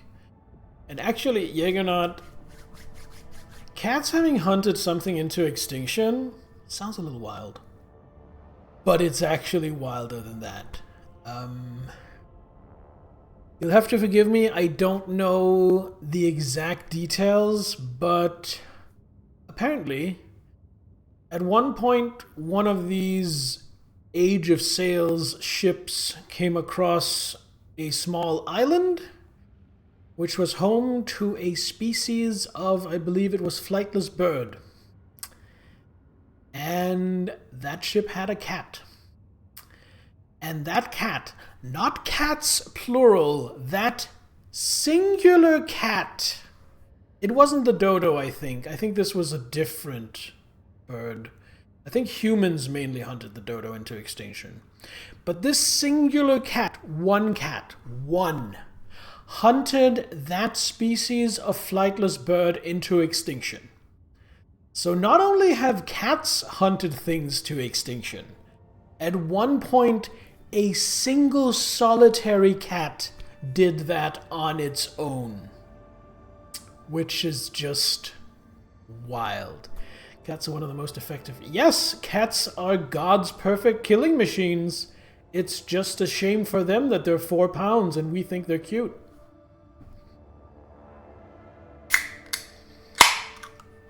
I mean, how scary would a cat be if it was bigger? We know that. It's called a bobcat, or a puma, or a panther, or a leopard, or a tiger, or a fucking lion.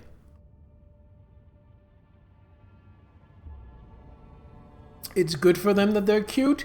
Yeah, but it does mean they don't quite get the respect we would otherwise give them.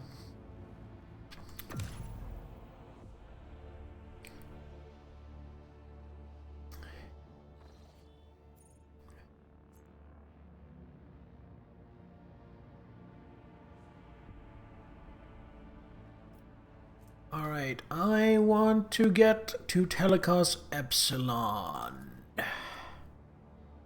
I want to make this route safer. If cats wanted respect, they would be less silly. I've seen some dumbass cats in their time. The best derpy cat I have seen is a lion. A full-ass male lion that in its enclosure, this was a lion in captivity, had been given a tire. A car tire. Just a normal car tire. And it was carrying the car tire in its mouth.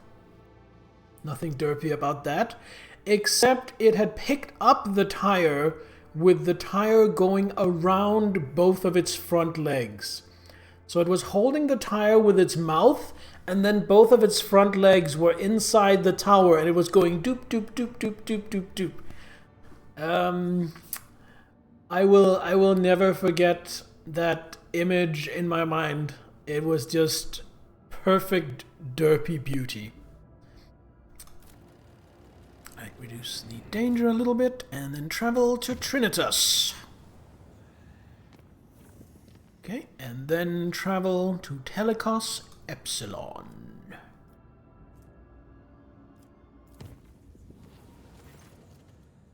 Any animal should become pet-shaped. It's the red panda. Oh, those are adorable. Those are quite adorable. During the warp journey, the augurs discovered a strange object that had been following the rogue trader's void ship for several hours. Judging by the distorted telemetry, it was a strangely shaped vessel of Xeno origin. The unidentified pursuer tried to approach the void ship several times, allowing the augurs to observe the shimmering energy sails unfurled among the shifting currents of the warp. The strange chase ended after the mysterious ship vanished in the depths of the Sea of Souls. That definitely sounds like some kind of Eldari ship. That definitely sounds like some kind of Eldari ship. Like some kind of Eldari shit.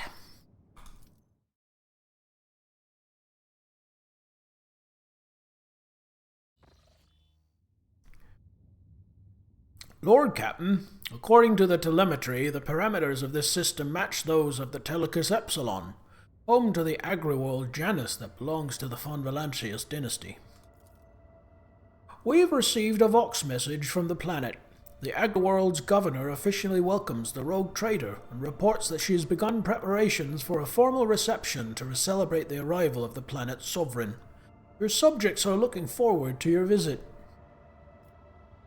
Some of that gosh darn space elf stuff, yeah. Knife ears. You know what they say, Around elves? Watch yourselves.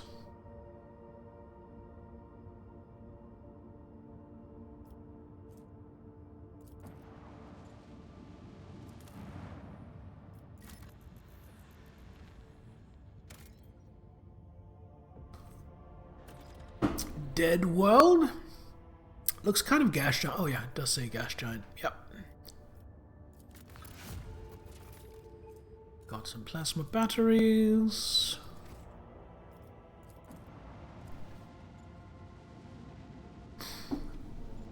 This planet keeps throwing me off. It's named Janus.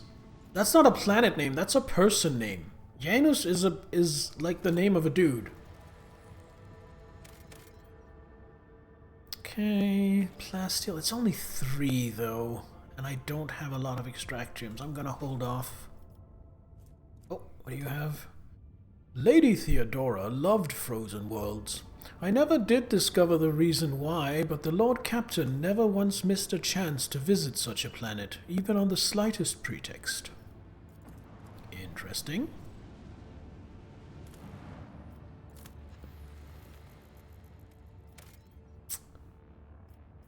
So we have Governor Giat. Janet? But she's perfect. No. Janus. Or, as we would say in Denmark, Janus.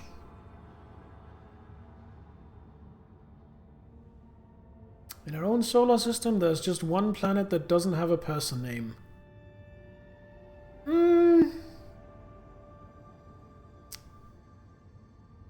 I mean, a lot of those names aren't really used for persons. They're just used for gods.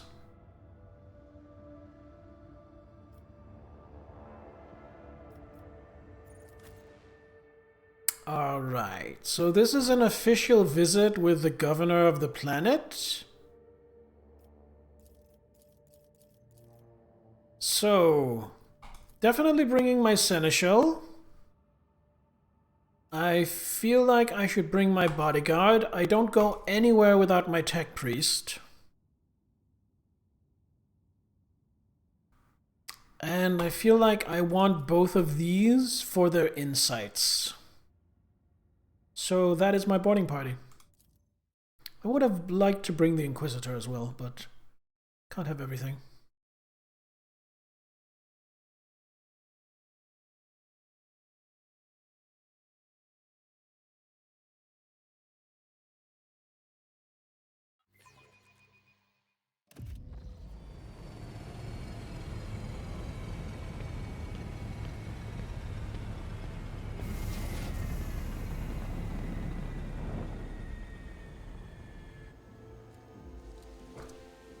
Well, you look rather Eldari.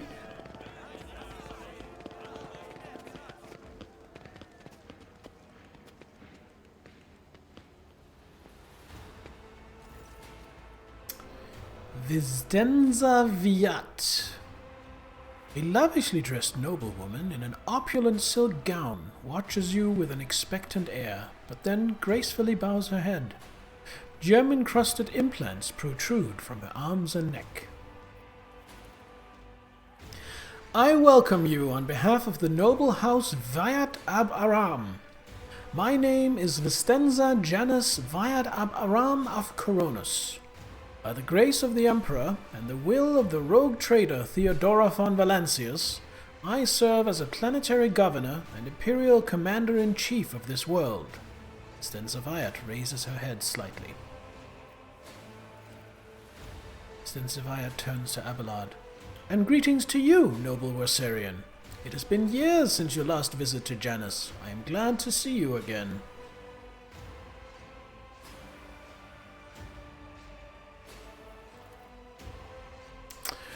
It is a good sign when a rogue trader's seneschal does not visit a subject planet for a long time.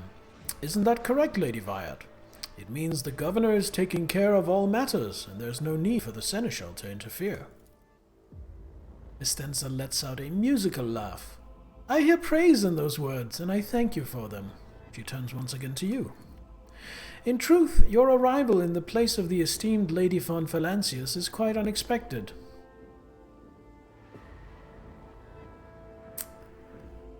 I hope my coming in Theodora's stead has not disappointed you too much. Not in the least, your ladyship.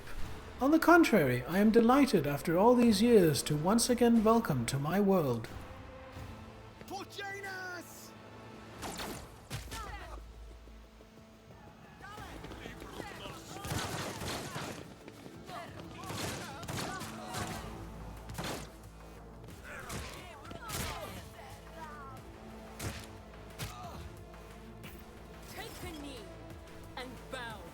Oh! What are we dealing with here?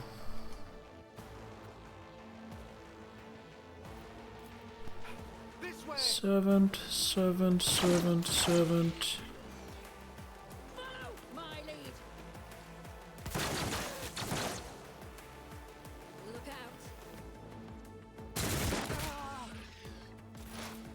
Alright, now I get to do stuff. Idira, I haven't used you for a long time. What can you even do? Dance Macabre.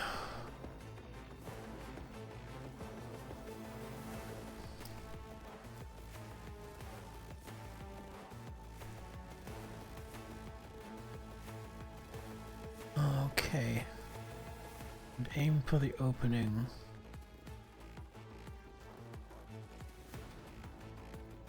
Okay.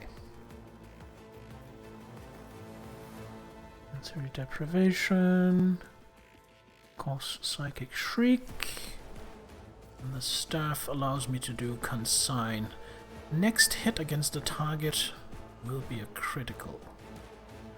I wonder if this can crit. I'm assuming it can. Which health do you have?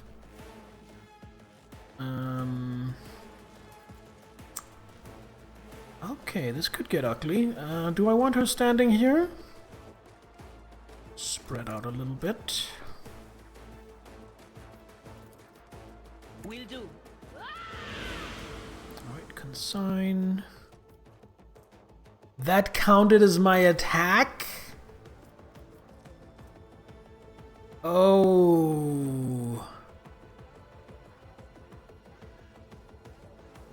Oh, that was not worth it at all then. Well, shit. Okay, lesson learned. Lesson learned. Let's put forewarning on. You don't even have Argenta. Let's put it on Cabela. Is that you? Or Analyze you. Sensory deprivation on you.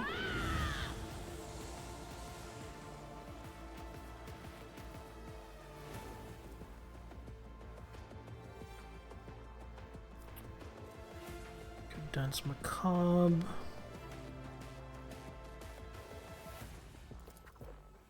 Dance macabre, one space. Just to get the extra dodge.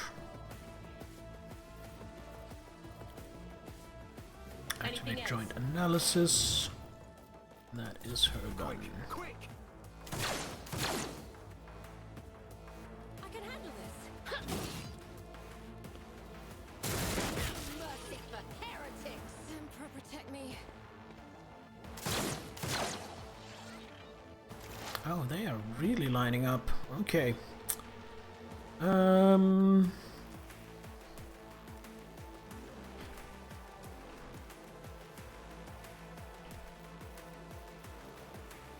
will just pick perfect spot. And we do a pick you as prey. We analyze you. And we do a plasma overcharge like so.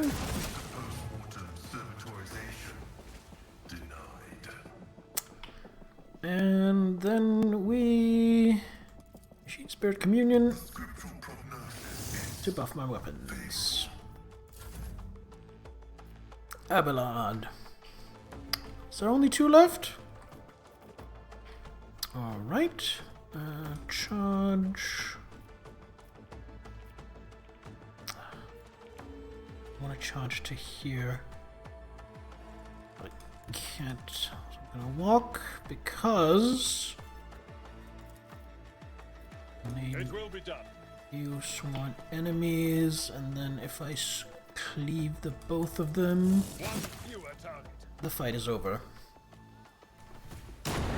Oh, or is it? Do we have a full-blown rebellion on our hands?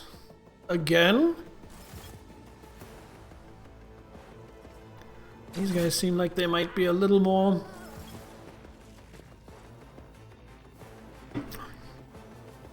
of a threat. So what have we here? Ripper Rebels, Grenadiers, Diversionist, Ripper... I'm assuming Ripper, they have a chainsword, Diversionist, auto pistol and a gas cloud, annoying. Grenadier, stun grenades and a shotgun. Ironclad is tanky. Well, not that tanky. And a sword. Alright.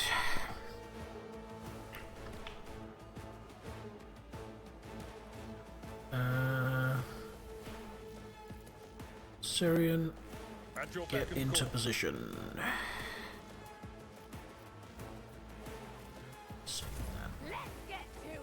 Oh, there's also a sharpshooter.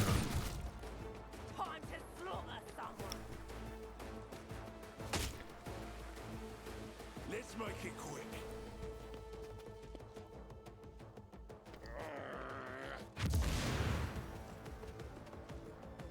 Second sharpshooter.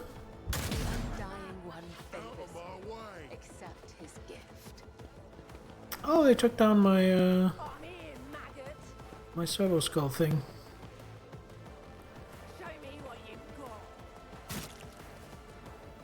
Yeah, just run into the gas, you absolute dumbasses. Here we go.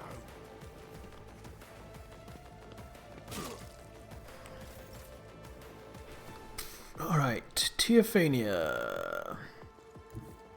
Get to cover. And then... Alright, we have 5 action points to work with. Who do I want? Can I reach Avalon? I think I can. He's too close to charge though, so that's no bueno. He's still cooling down his plasma. I think it's gonna be Adira. Nothing I can't do. Adira. Suits my purposes. Get them, dearie. So she's gonna put forewarning on Abalon. And then she is going to Psychic Shriek this guy. There we go. That's it for her. Didn't want to use that. Assign him as... You know what? I'll do that if he survives the shot. Already done. Oh, well he does, because I missed. Right, assign him as objective. Give us some bonus if he dies. Cassia.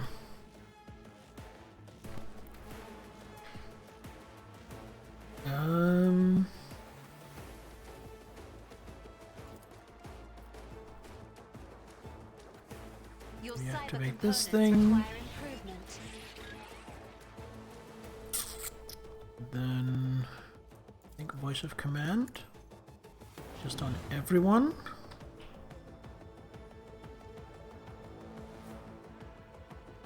Gonna get rushed down if I do that. She has plenty of range. Step aside. So I'll move back here. And crack off a shot against this guy. He died, which means I killed my objective, which means... Okay, let's see.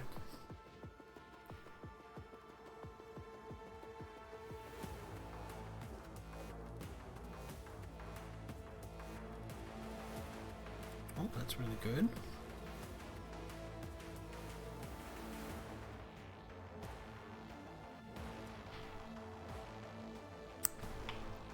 Gonna hold off. Kibella. Go deal with these guys. Captive audience. Trade dance. Caught by the web.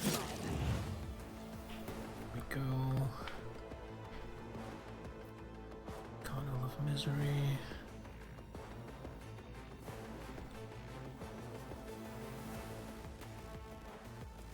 Any of these particularly tough? The sharpshooter's kinda tough and is currently bleeding.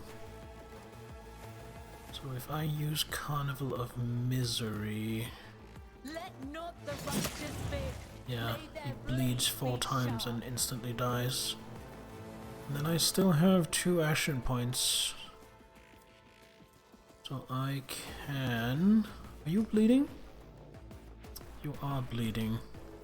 So I can... Where it hurts... Resistance... Failed. 3 instances of the damage. It consumes the damage over time to immediately apply 3 instances of it. Okay, so I use where it hurts. And then a regular attack. And he's dead. Can I jump to this guy? No, he is just out of range. But I am in pretty good cover here. I don't want to use acrobatic artistry.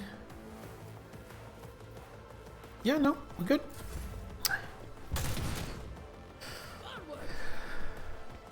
Estate Warren, don't run into the gap. Okay. Hey, that was a pretty good burst fire. Good job. Let's get to it.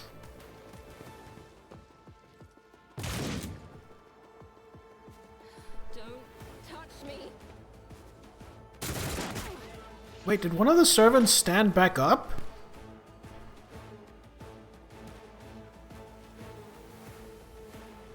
Alright, Idira.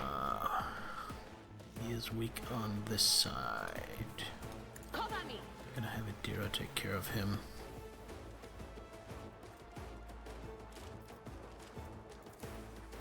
What of course? Be gone.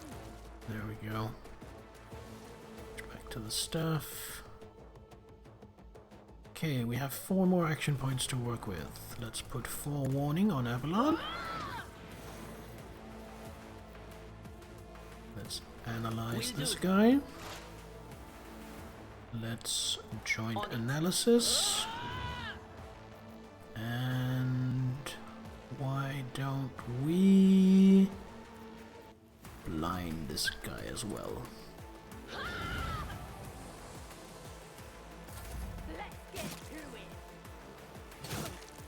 Oh, there's a second ironclad. I hadn't seen there were 2 ironclads.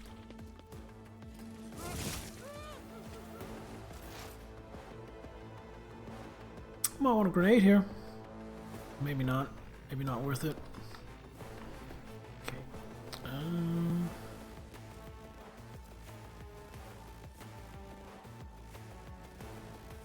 think we're gonna deal with the Ripper. So I do more damage in melee, I definitely do.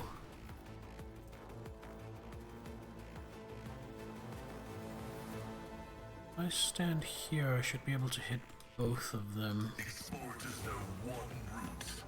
Forward. Like so, yes.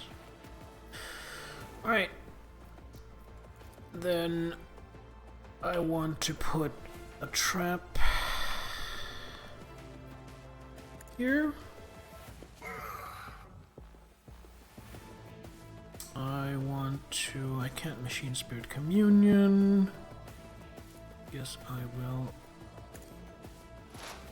analyze this guy. And use my poison ring. Do a bit of damage to him.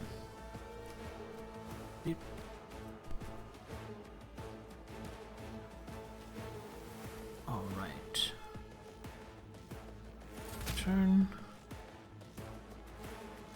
Now this guy can't move closer without activating the trap, so rather than charging at him, I have a plan. The plan is to move here.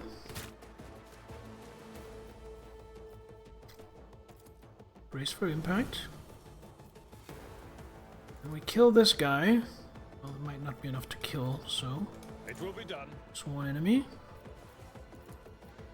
Indeed. Then maybe we kill this guy. Shield bash? Ah, don't get the shield bash.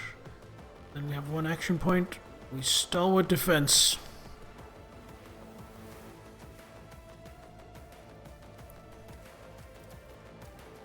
So he triggers the trap. Beautiful.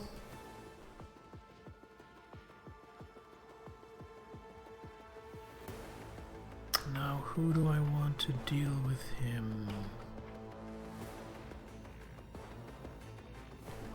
Oh, I have he's an orchestrated firestorm.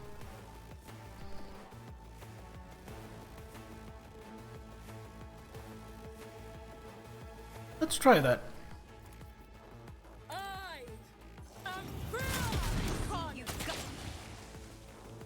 Hey, that worked really well.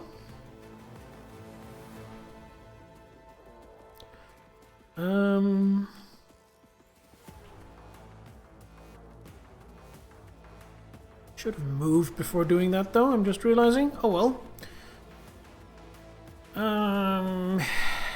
Voice of command, she's overexerted. Can I shoot this fucker? Can. Let's make it a... Not a problem for you. Alone. Very nice. And he is now toxined for 4. Oh, again, I should have used press the advantage. I keep forgetting to do that. God damn it. Guess assign objective. This guy. Everybody kill him. Kibella, serve me. Kibella, bring it down. Kibella can't reach. But Kibella also brought a sniper rifle. So she's gonna activate Merciless Verdict. As the tenets demand. So now her sniper rifle also inflicts, oh, is it a... yeah, her sniper rifle will now also inflict toxin. Trust me. Top of everything else. That kills. Switch back to swords for parrying purposes. Now Cassia.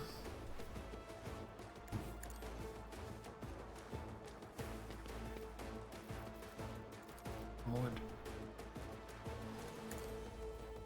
Servo skulls. So I can't do it to Kibella again. And because it doesn't grant any movement points, it's not really interesting to grant it to Pascal. Abelard, I guess, could charge closer-ish. Yeah, I think instead, I'm gonna activate the Medicae signal. I'm going to do a Deadeye shot of my own. Unavailable? I'm not accustomed. I was just a little too quick on the buttons. And then with my last action point, I will put Glimpse of Fate on Kibella since she's up front. Which also reduces veil degradation. Kibella! Go get him. Oh no, I can't reach him. Whatever shall I do? By the web. I shall not fail. Alright, he's The dead now. shadows, let your soul killing. There we go. No pleasure. Are there still enemies? Oh, there's another enemy! I didn't even... well, I did see him, I just forgot about him. Well, can't really do anything from here. Yes, come closer, please.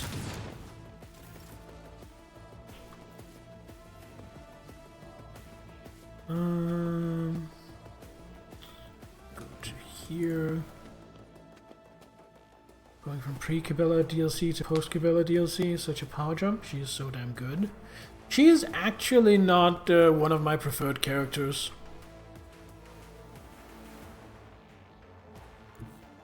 What is this foreboding? Like, I'm not saying she's bad, but I guess I don't really understand her various mechanics all that good. So, for someone who's just gonna do some damage in melee, I would rather have, like, Abelard. The main reason I bring her on missions is just for story purposes. Alright, I'm gonna analyze you. Was it you? Where is your opening? Can't tell. So I am going to aim for the opening.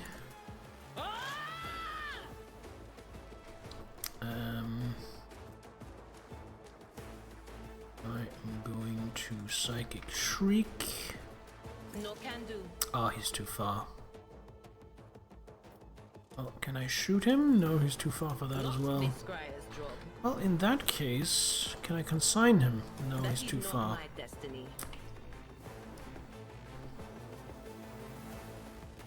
Might be told while she can be good. I mean, sure. Anything else? But if it has to do with that whole covering things in blood mechanic, I feel like it is too many actions spent setting it up, when I could just as easily just be killing things.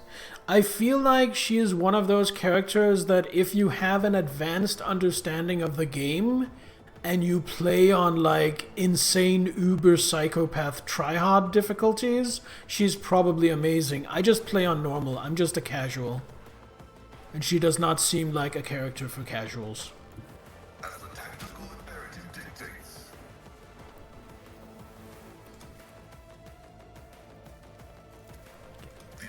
Pray. Analyze for extra damage. Might as well machine spirit banishment to weaken your weapon. And then I think we just do a overcharged plasma shot. There we go. And Abelard. My place is at the fore. Just gonna go here. I'm gonna charge. Guessing I can't charge to him. Can I? Oh my god, I can. Oh, that was cheeky. Sworn enemy. And wallop.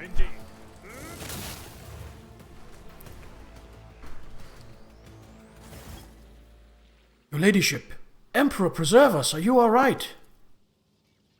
Do not fret, layperson. We have grown used to outrageous slovenliness among the wardens of every world we visit. Pascal's vox, quiet at first, is booming with fury by the end of his remark.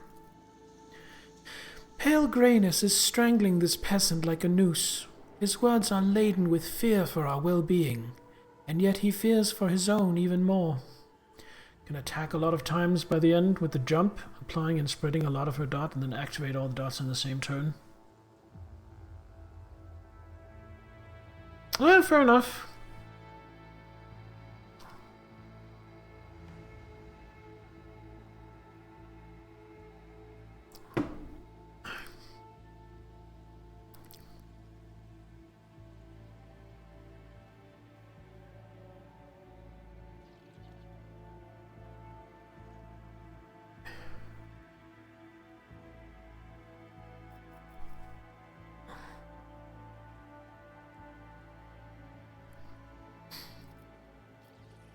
Where did Governor Wyatt go? The governor is safe, protected by walls and wardens. Please follow me. I will escort you to her personally. Fine. Lead on.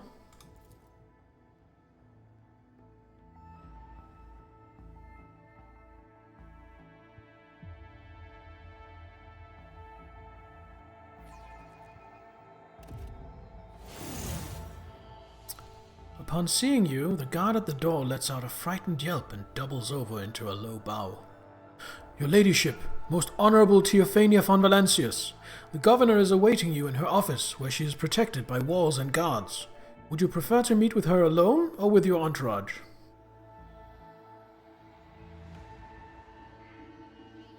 I mean, fair enough, Sandstail. That sounds quite advanced. That sounds like quite a lot of setup.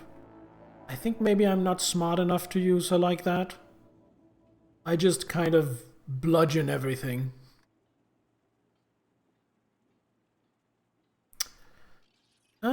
I'll speak with the governor alone.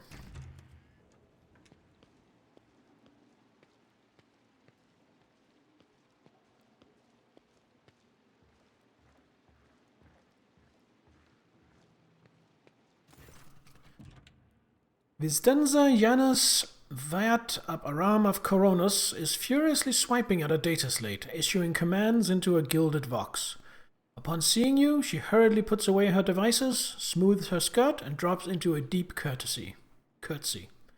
Your ladyship, accept my abject apologies for the reprehensible stunt that spoiled the reception. Even in my worst nightmares, I could never have imagined.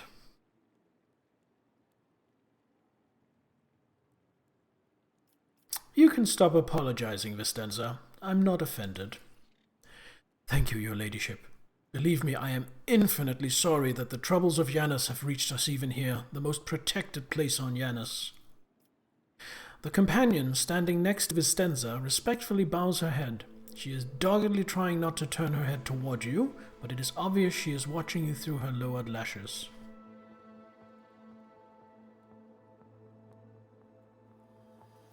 One of your wardens helped us in battle. A superb shot. Who was it? You must be referring to Iliad, our chief ally in the struggle against the rebels. I have turned a blind eye to her horrific mutations, given the undoubted advantages she brings. You see, Iliad comes from the local degenerate stock of this world, and knows Janus like the back of her hand, so she has provided several leads as to where we can find bases and secret storehouses. Although I admit that at times I am tempted to send her away from the estate. Her unnaturalness means that speaking with her always leaves me feeling uneasy. Such a gaunt, unfeminine figure and so tall. Room is awful. There's nothing there, no place to sit, just a room for the sake of room.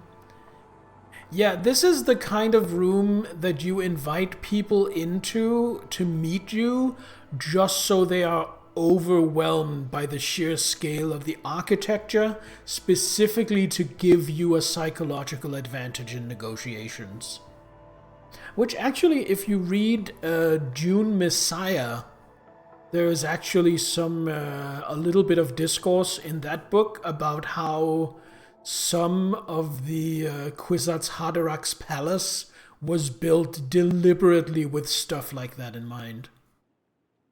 Also notice there seems to be 2 fireplaces. No, I don't think there is.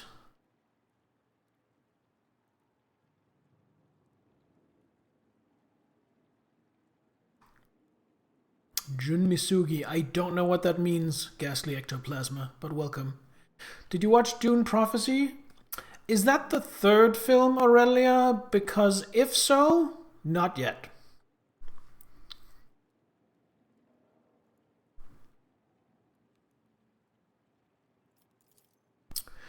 If you wish to speak to Iliad, you will find her outside in the orangery, most likely by the gazebo. She prefers to keep her distance from others. The TV series they aired like a year ago? Oh, that one, no.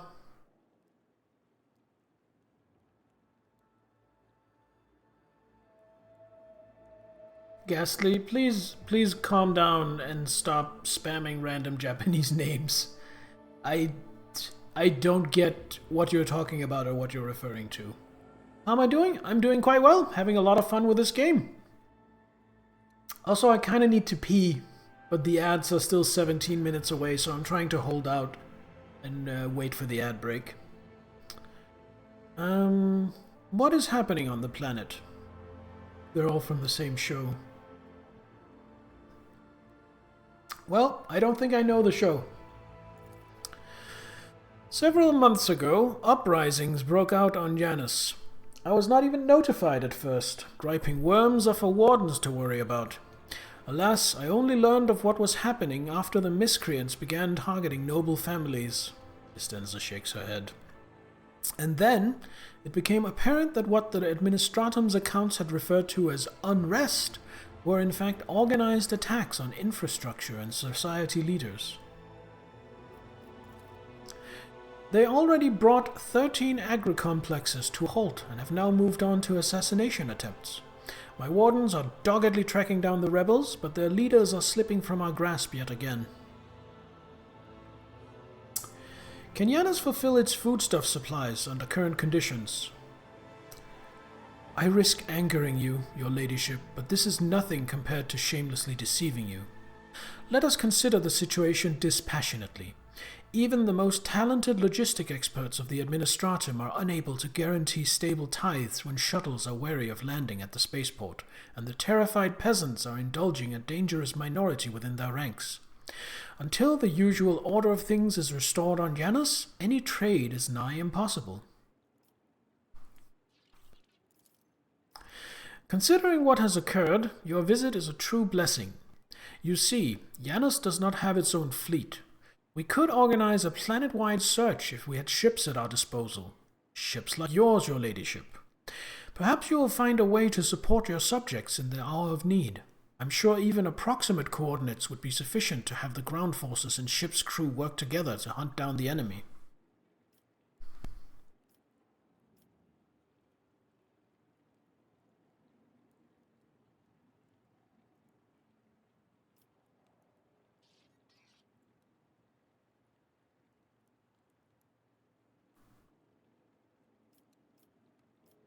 Alright, so I decide how much of a dick I want to be here. You want me to go off and catch some rebels for you? Not quite, your ladyship.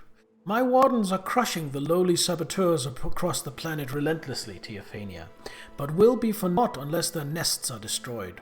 Someone is controlling the riffraff who are perishing in thoughtless escapades such as the one we witnessed today, and that someone could be hiding anywhere. You have resources and capabilities at your disposal, the likes of which I could never hope to possess. Your ship alone is an unequaled asset for tracking down criminals beyond the borders of my influence. Evil dick is your usual move in these situations. So, when I started this playthrough, I was thinking I would be like, oh, I am a great noble, I will shit on everyone and just be evil. The problem is, alongside this, I am also doing a playthrough of Baldur's Gate 3, co-op with a very good friend of mine. And in that playthrough, we are playing respectively as a gnome and a halfling, who are a pair of vicious, opportunist sociopaths.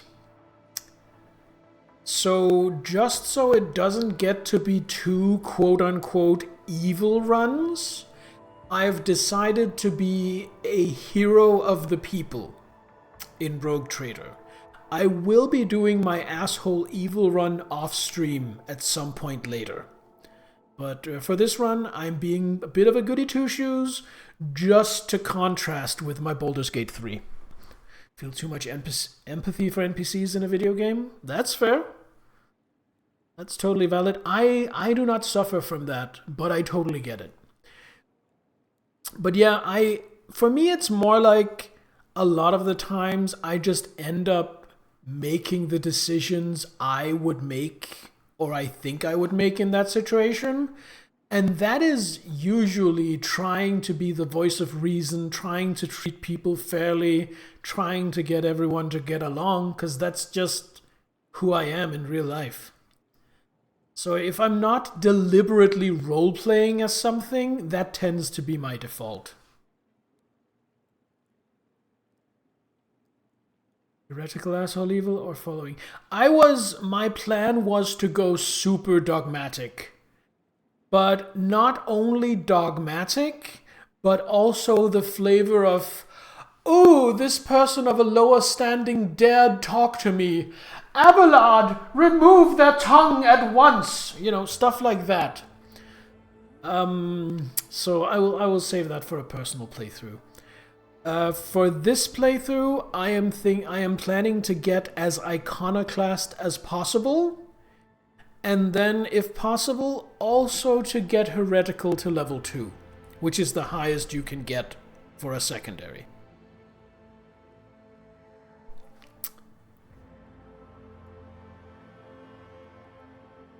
So I am helping the people, I am a goody two-shoes, but I am also not beyond using sinister and even heretical means to help people for the greater good. If I was an inquisitor, I would be a radical, not a, what are they called? Traditionalist.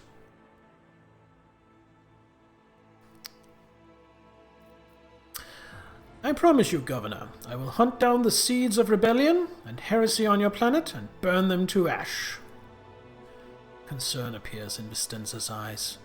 The resolve and valor of the Von Valancius dynasty knows no bounds. I am immeasurably thankful for your help. If any of those who attacked the estate had survived, then perhaps they could have been a valuable source of information.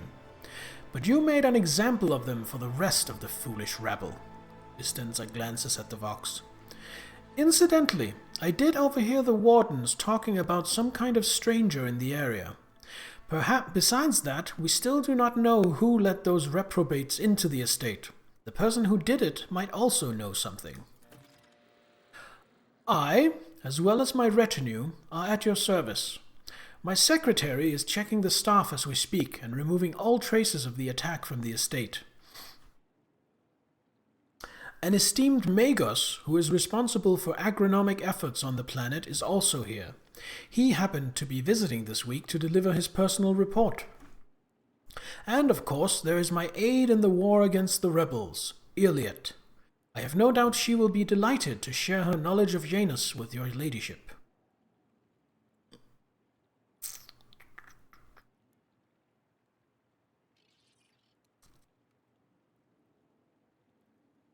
For the greater good hits very differently when you're playing 40. Yeah, well, I mean, for the greater good, lowercase, not the greater good capitalized. I'm not a fucking Tau degenerate. For the greater good of the Imperium.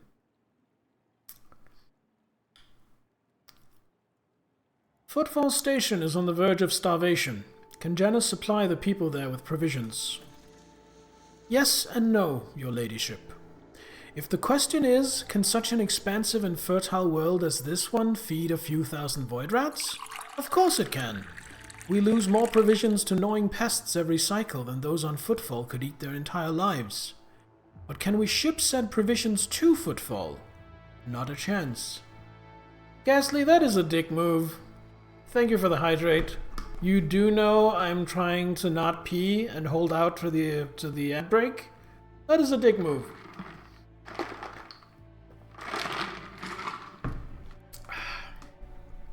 Refreshing though. Emotional, damn it! Don't look at the indoor waterfall. I wasn't until you pointed it out, Sans. Any cargo shuttle that leaves the surface will be a target for attack. The rebels will not hesitate to bring it down, sending flaming debris over the capital. Our silos could become targets for sabotage. Food could be poisoned or mined. The logistics of transporting supplies to Footfall will only be possible once the uprising has been completely crushed. Fair enough. Tell me about Janus. Stenza leans forward.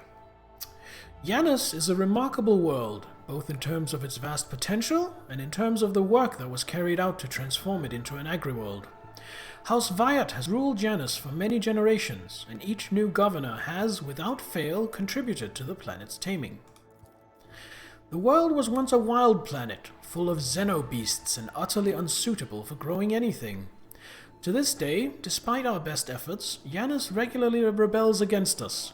Earthquakes, tsunamis, the emergence of new pests and weeds that invade the arable land. Sometimes I cannot help but think that this world is endowed with consciousness, the consciousness of a capricious and stubborn child who likes to spoil everything we have achieved. What do you grow on Janus? Mainly helicant flint corn and red turnip. Apart from that, in the southern hemisphere we have set aside vast tracts of lands for the Grox population. And, of course, I cannot fail to mention the several thousand acres of tilled land given over to cultivating fermentable fruit, for personal use and limited export.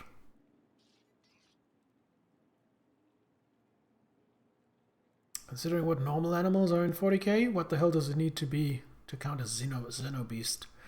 So I think Xenobeast, this is kind of me as extrapolating, but I think Xenobeast just refers to any animal that isn't either completely adopted by the Imperium and doesn't originate in the Imperium. Like the famous Catachan Devil is definitely a Xenobeast. I think it's really just a fancy name, fancy way of saying animal of alien origin. Who is this person standing next to you? One of my ladies in waiting, Amelia. Amelia performs secretarial duties and helps me to remain in constant contact with those families who are most responsible for the productivity and prosperity of Janus. I trust my advisors implicitly, and over time Amelia has become not merely a faithful companion, but almost my shadow. Losing her would be like losing my right arm. Stenza laughs and gives Amelia an encouraging nod. Amelia drops in a low curtsy. To bathe in the light of your greatness is a true honor, rogue trader. Well, I'm not going to assault the planet, so I must take my leave. Alright.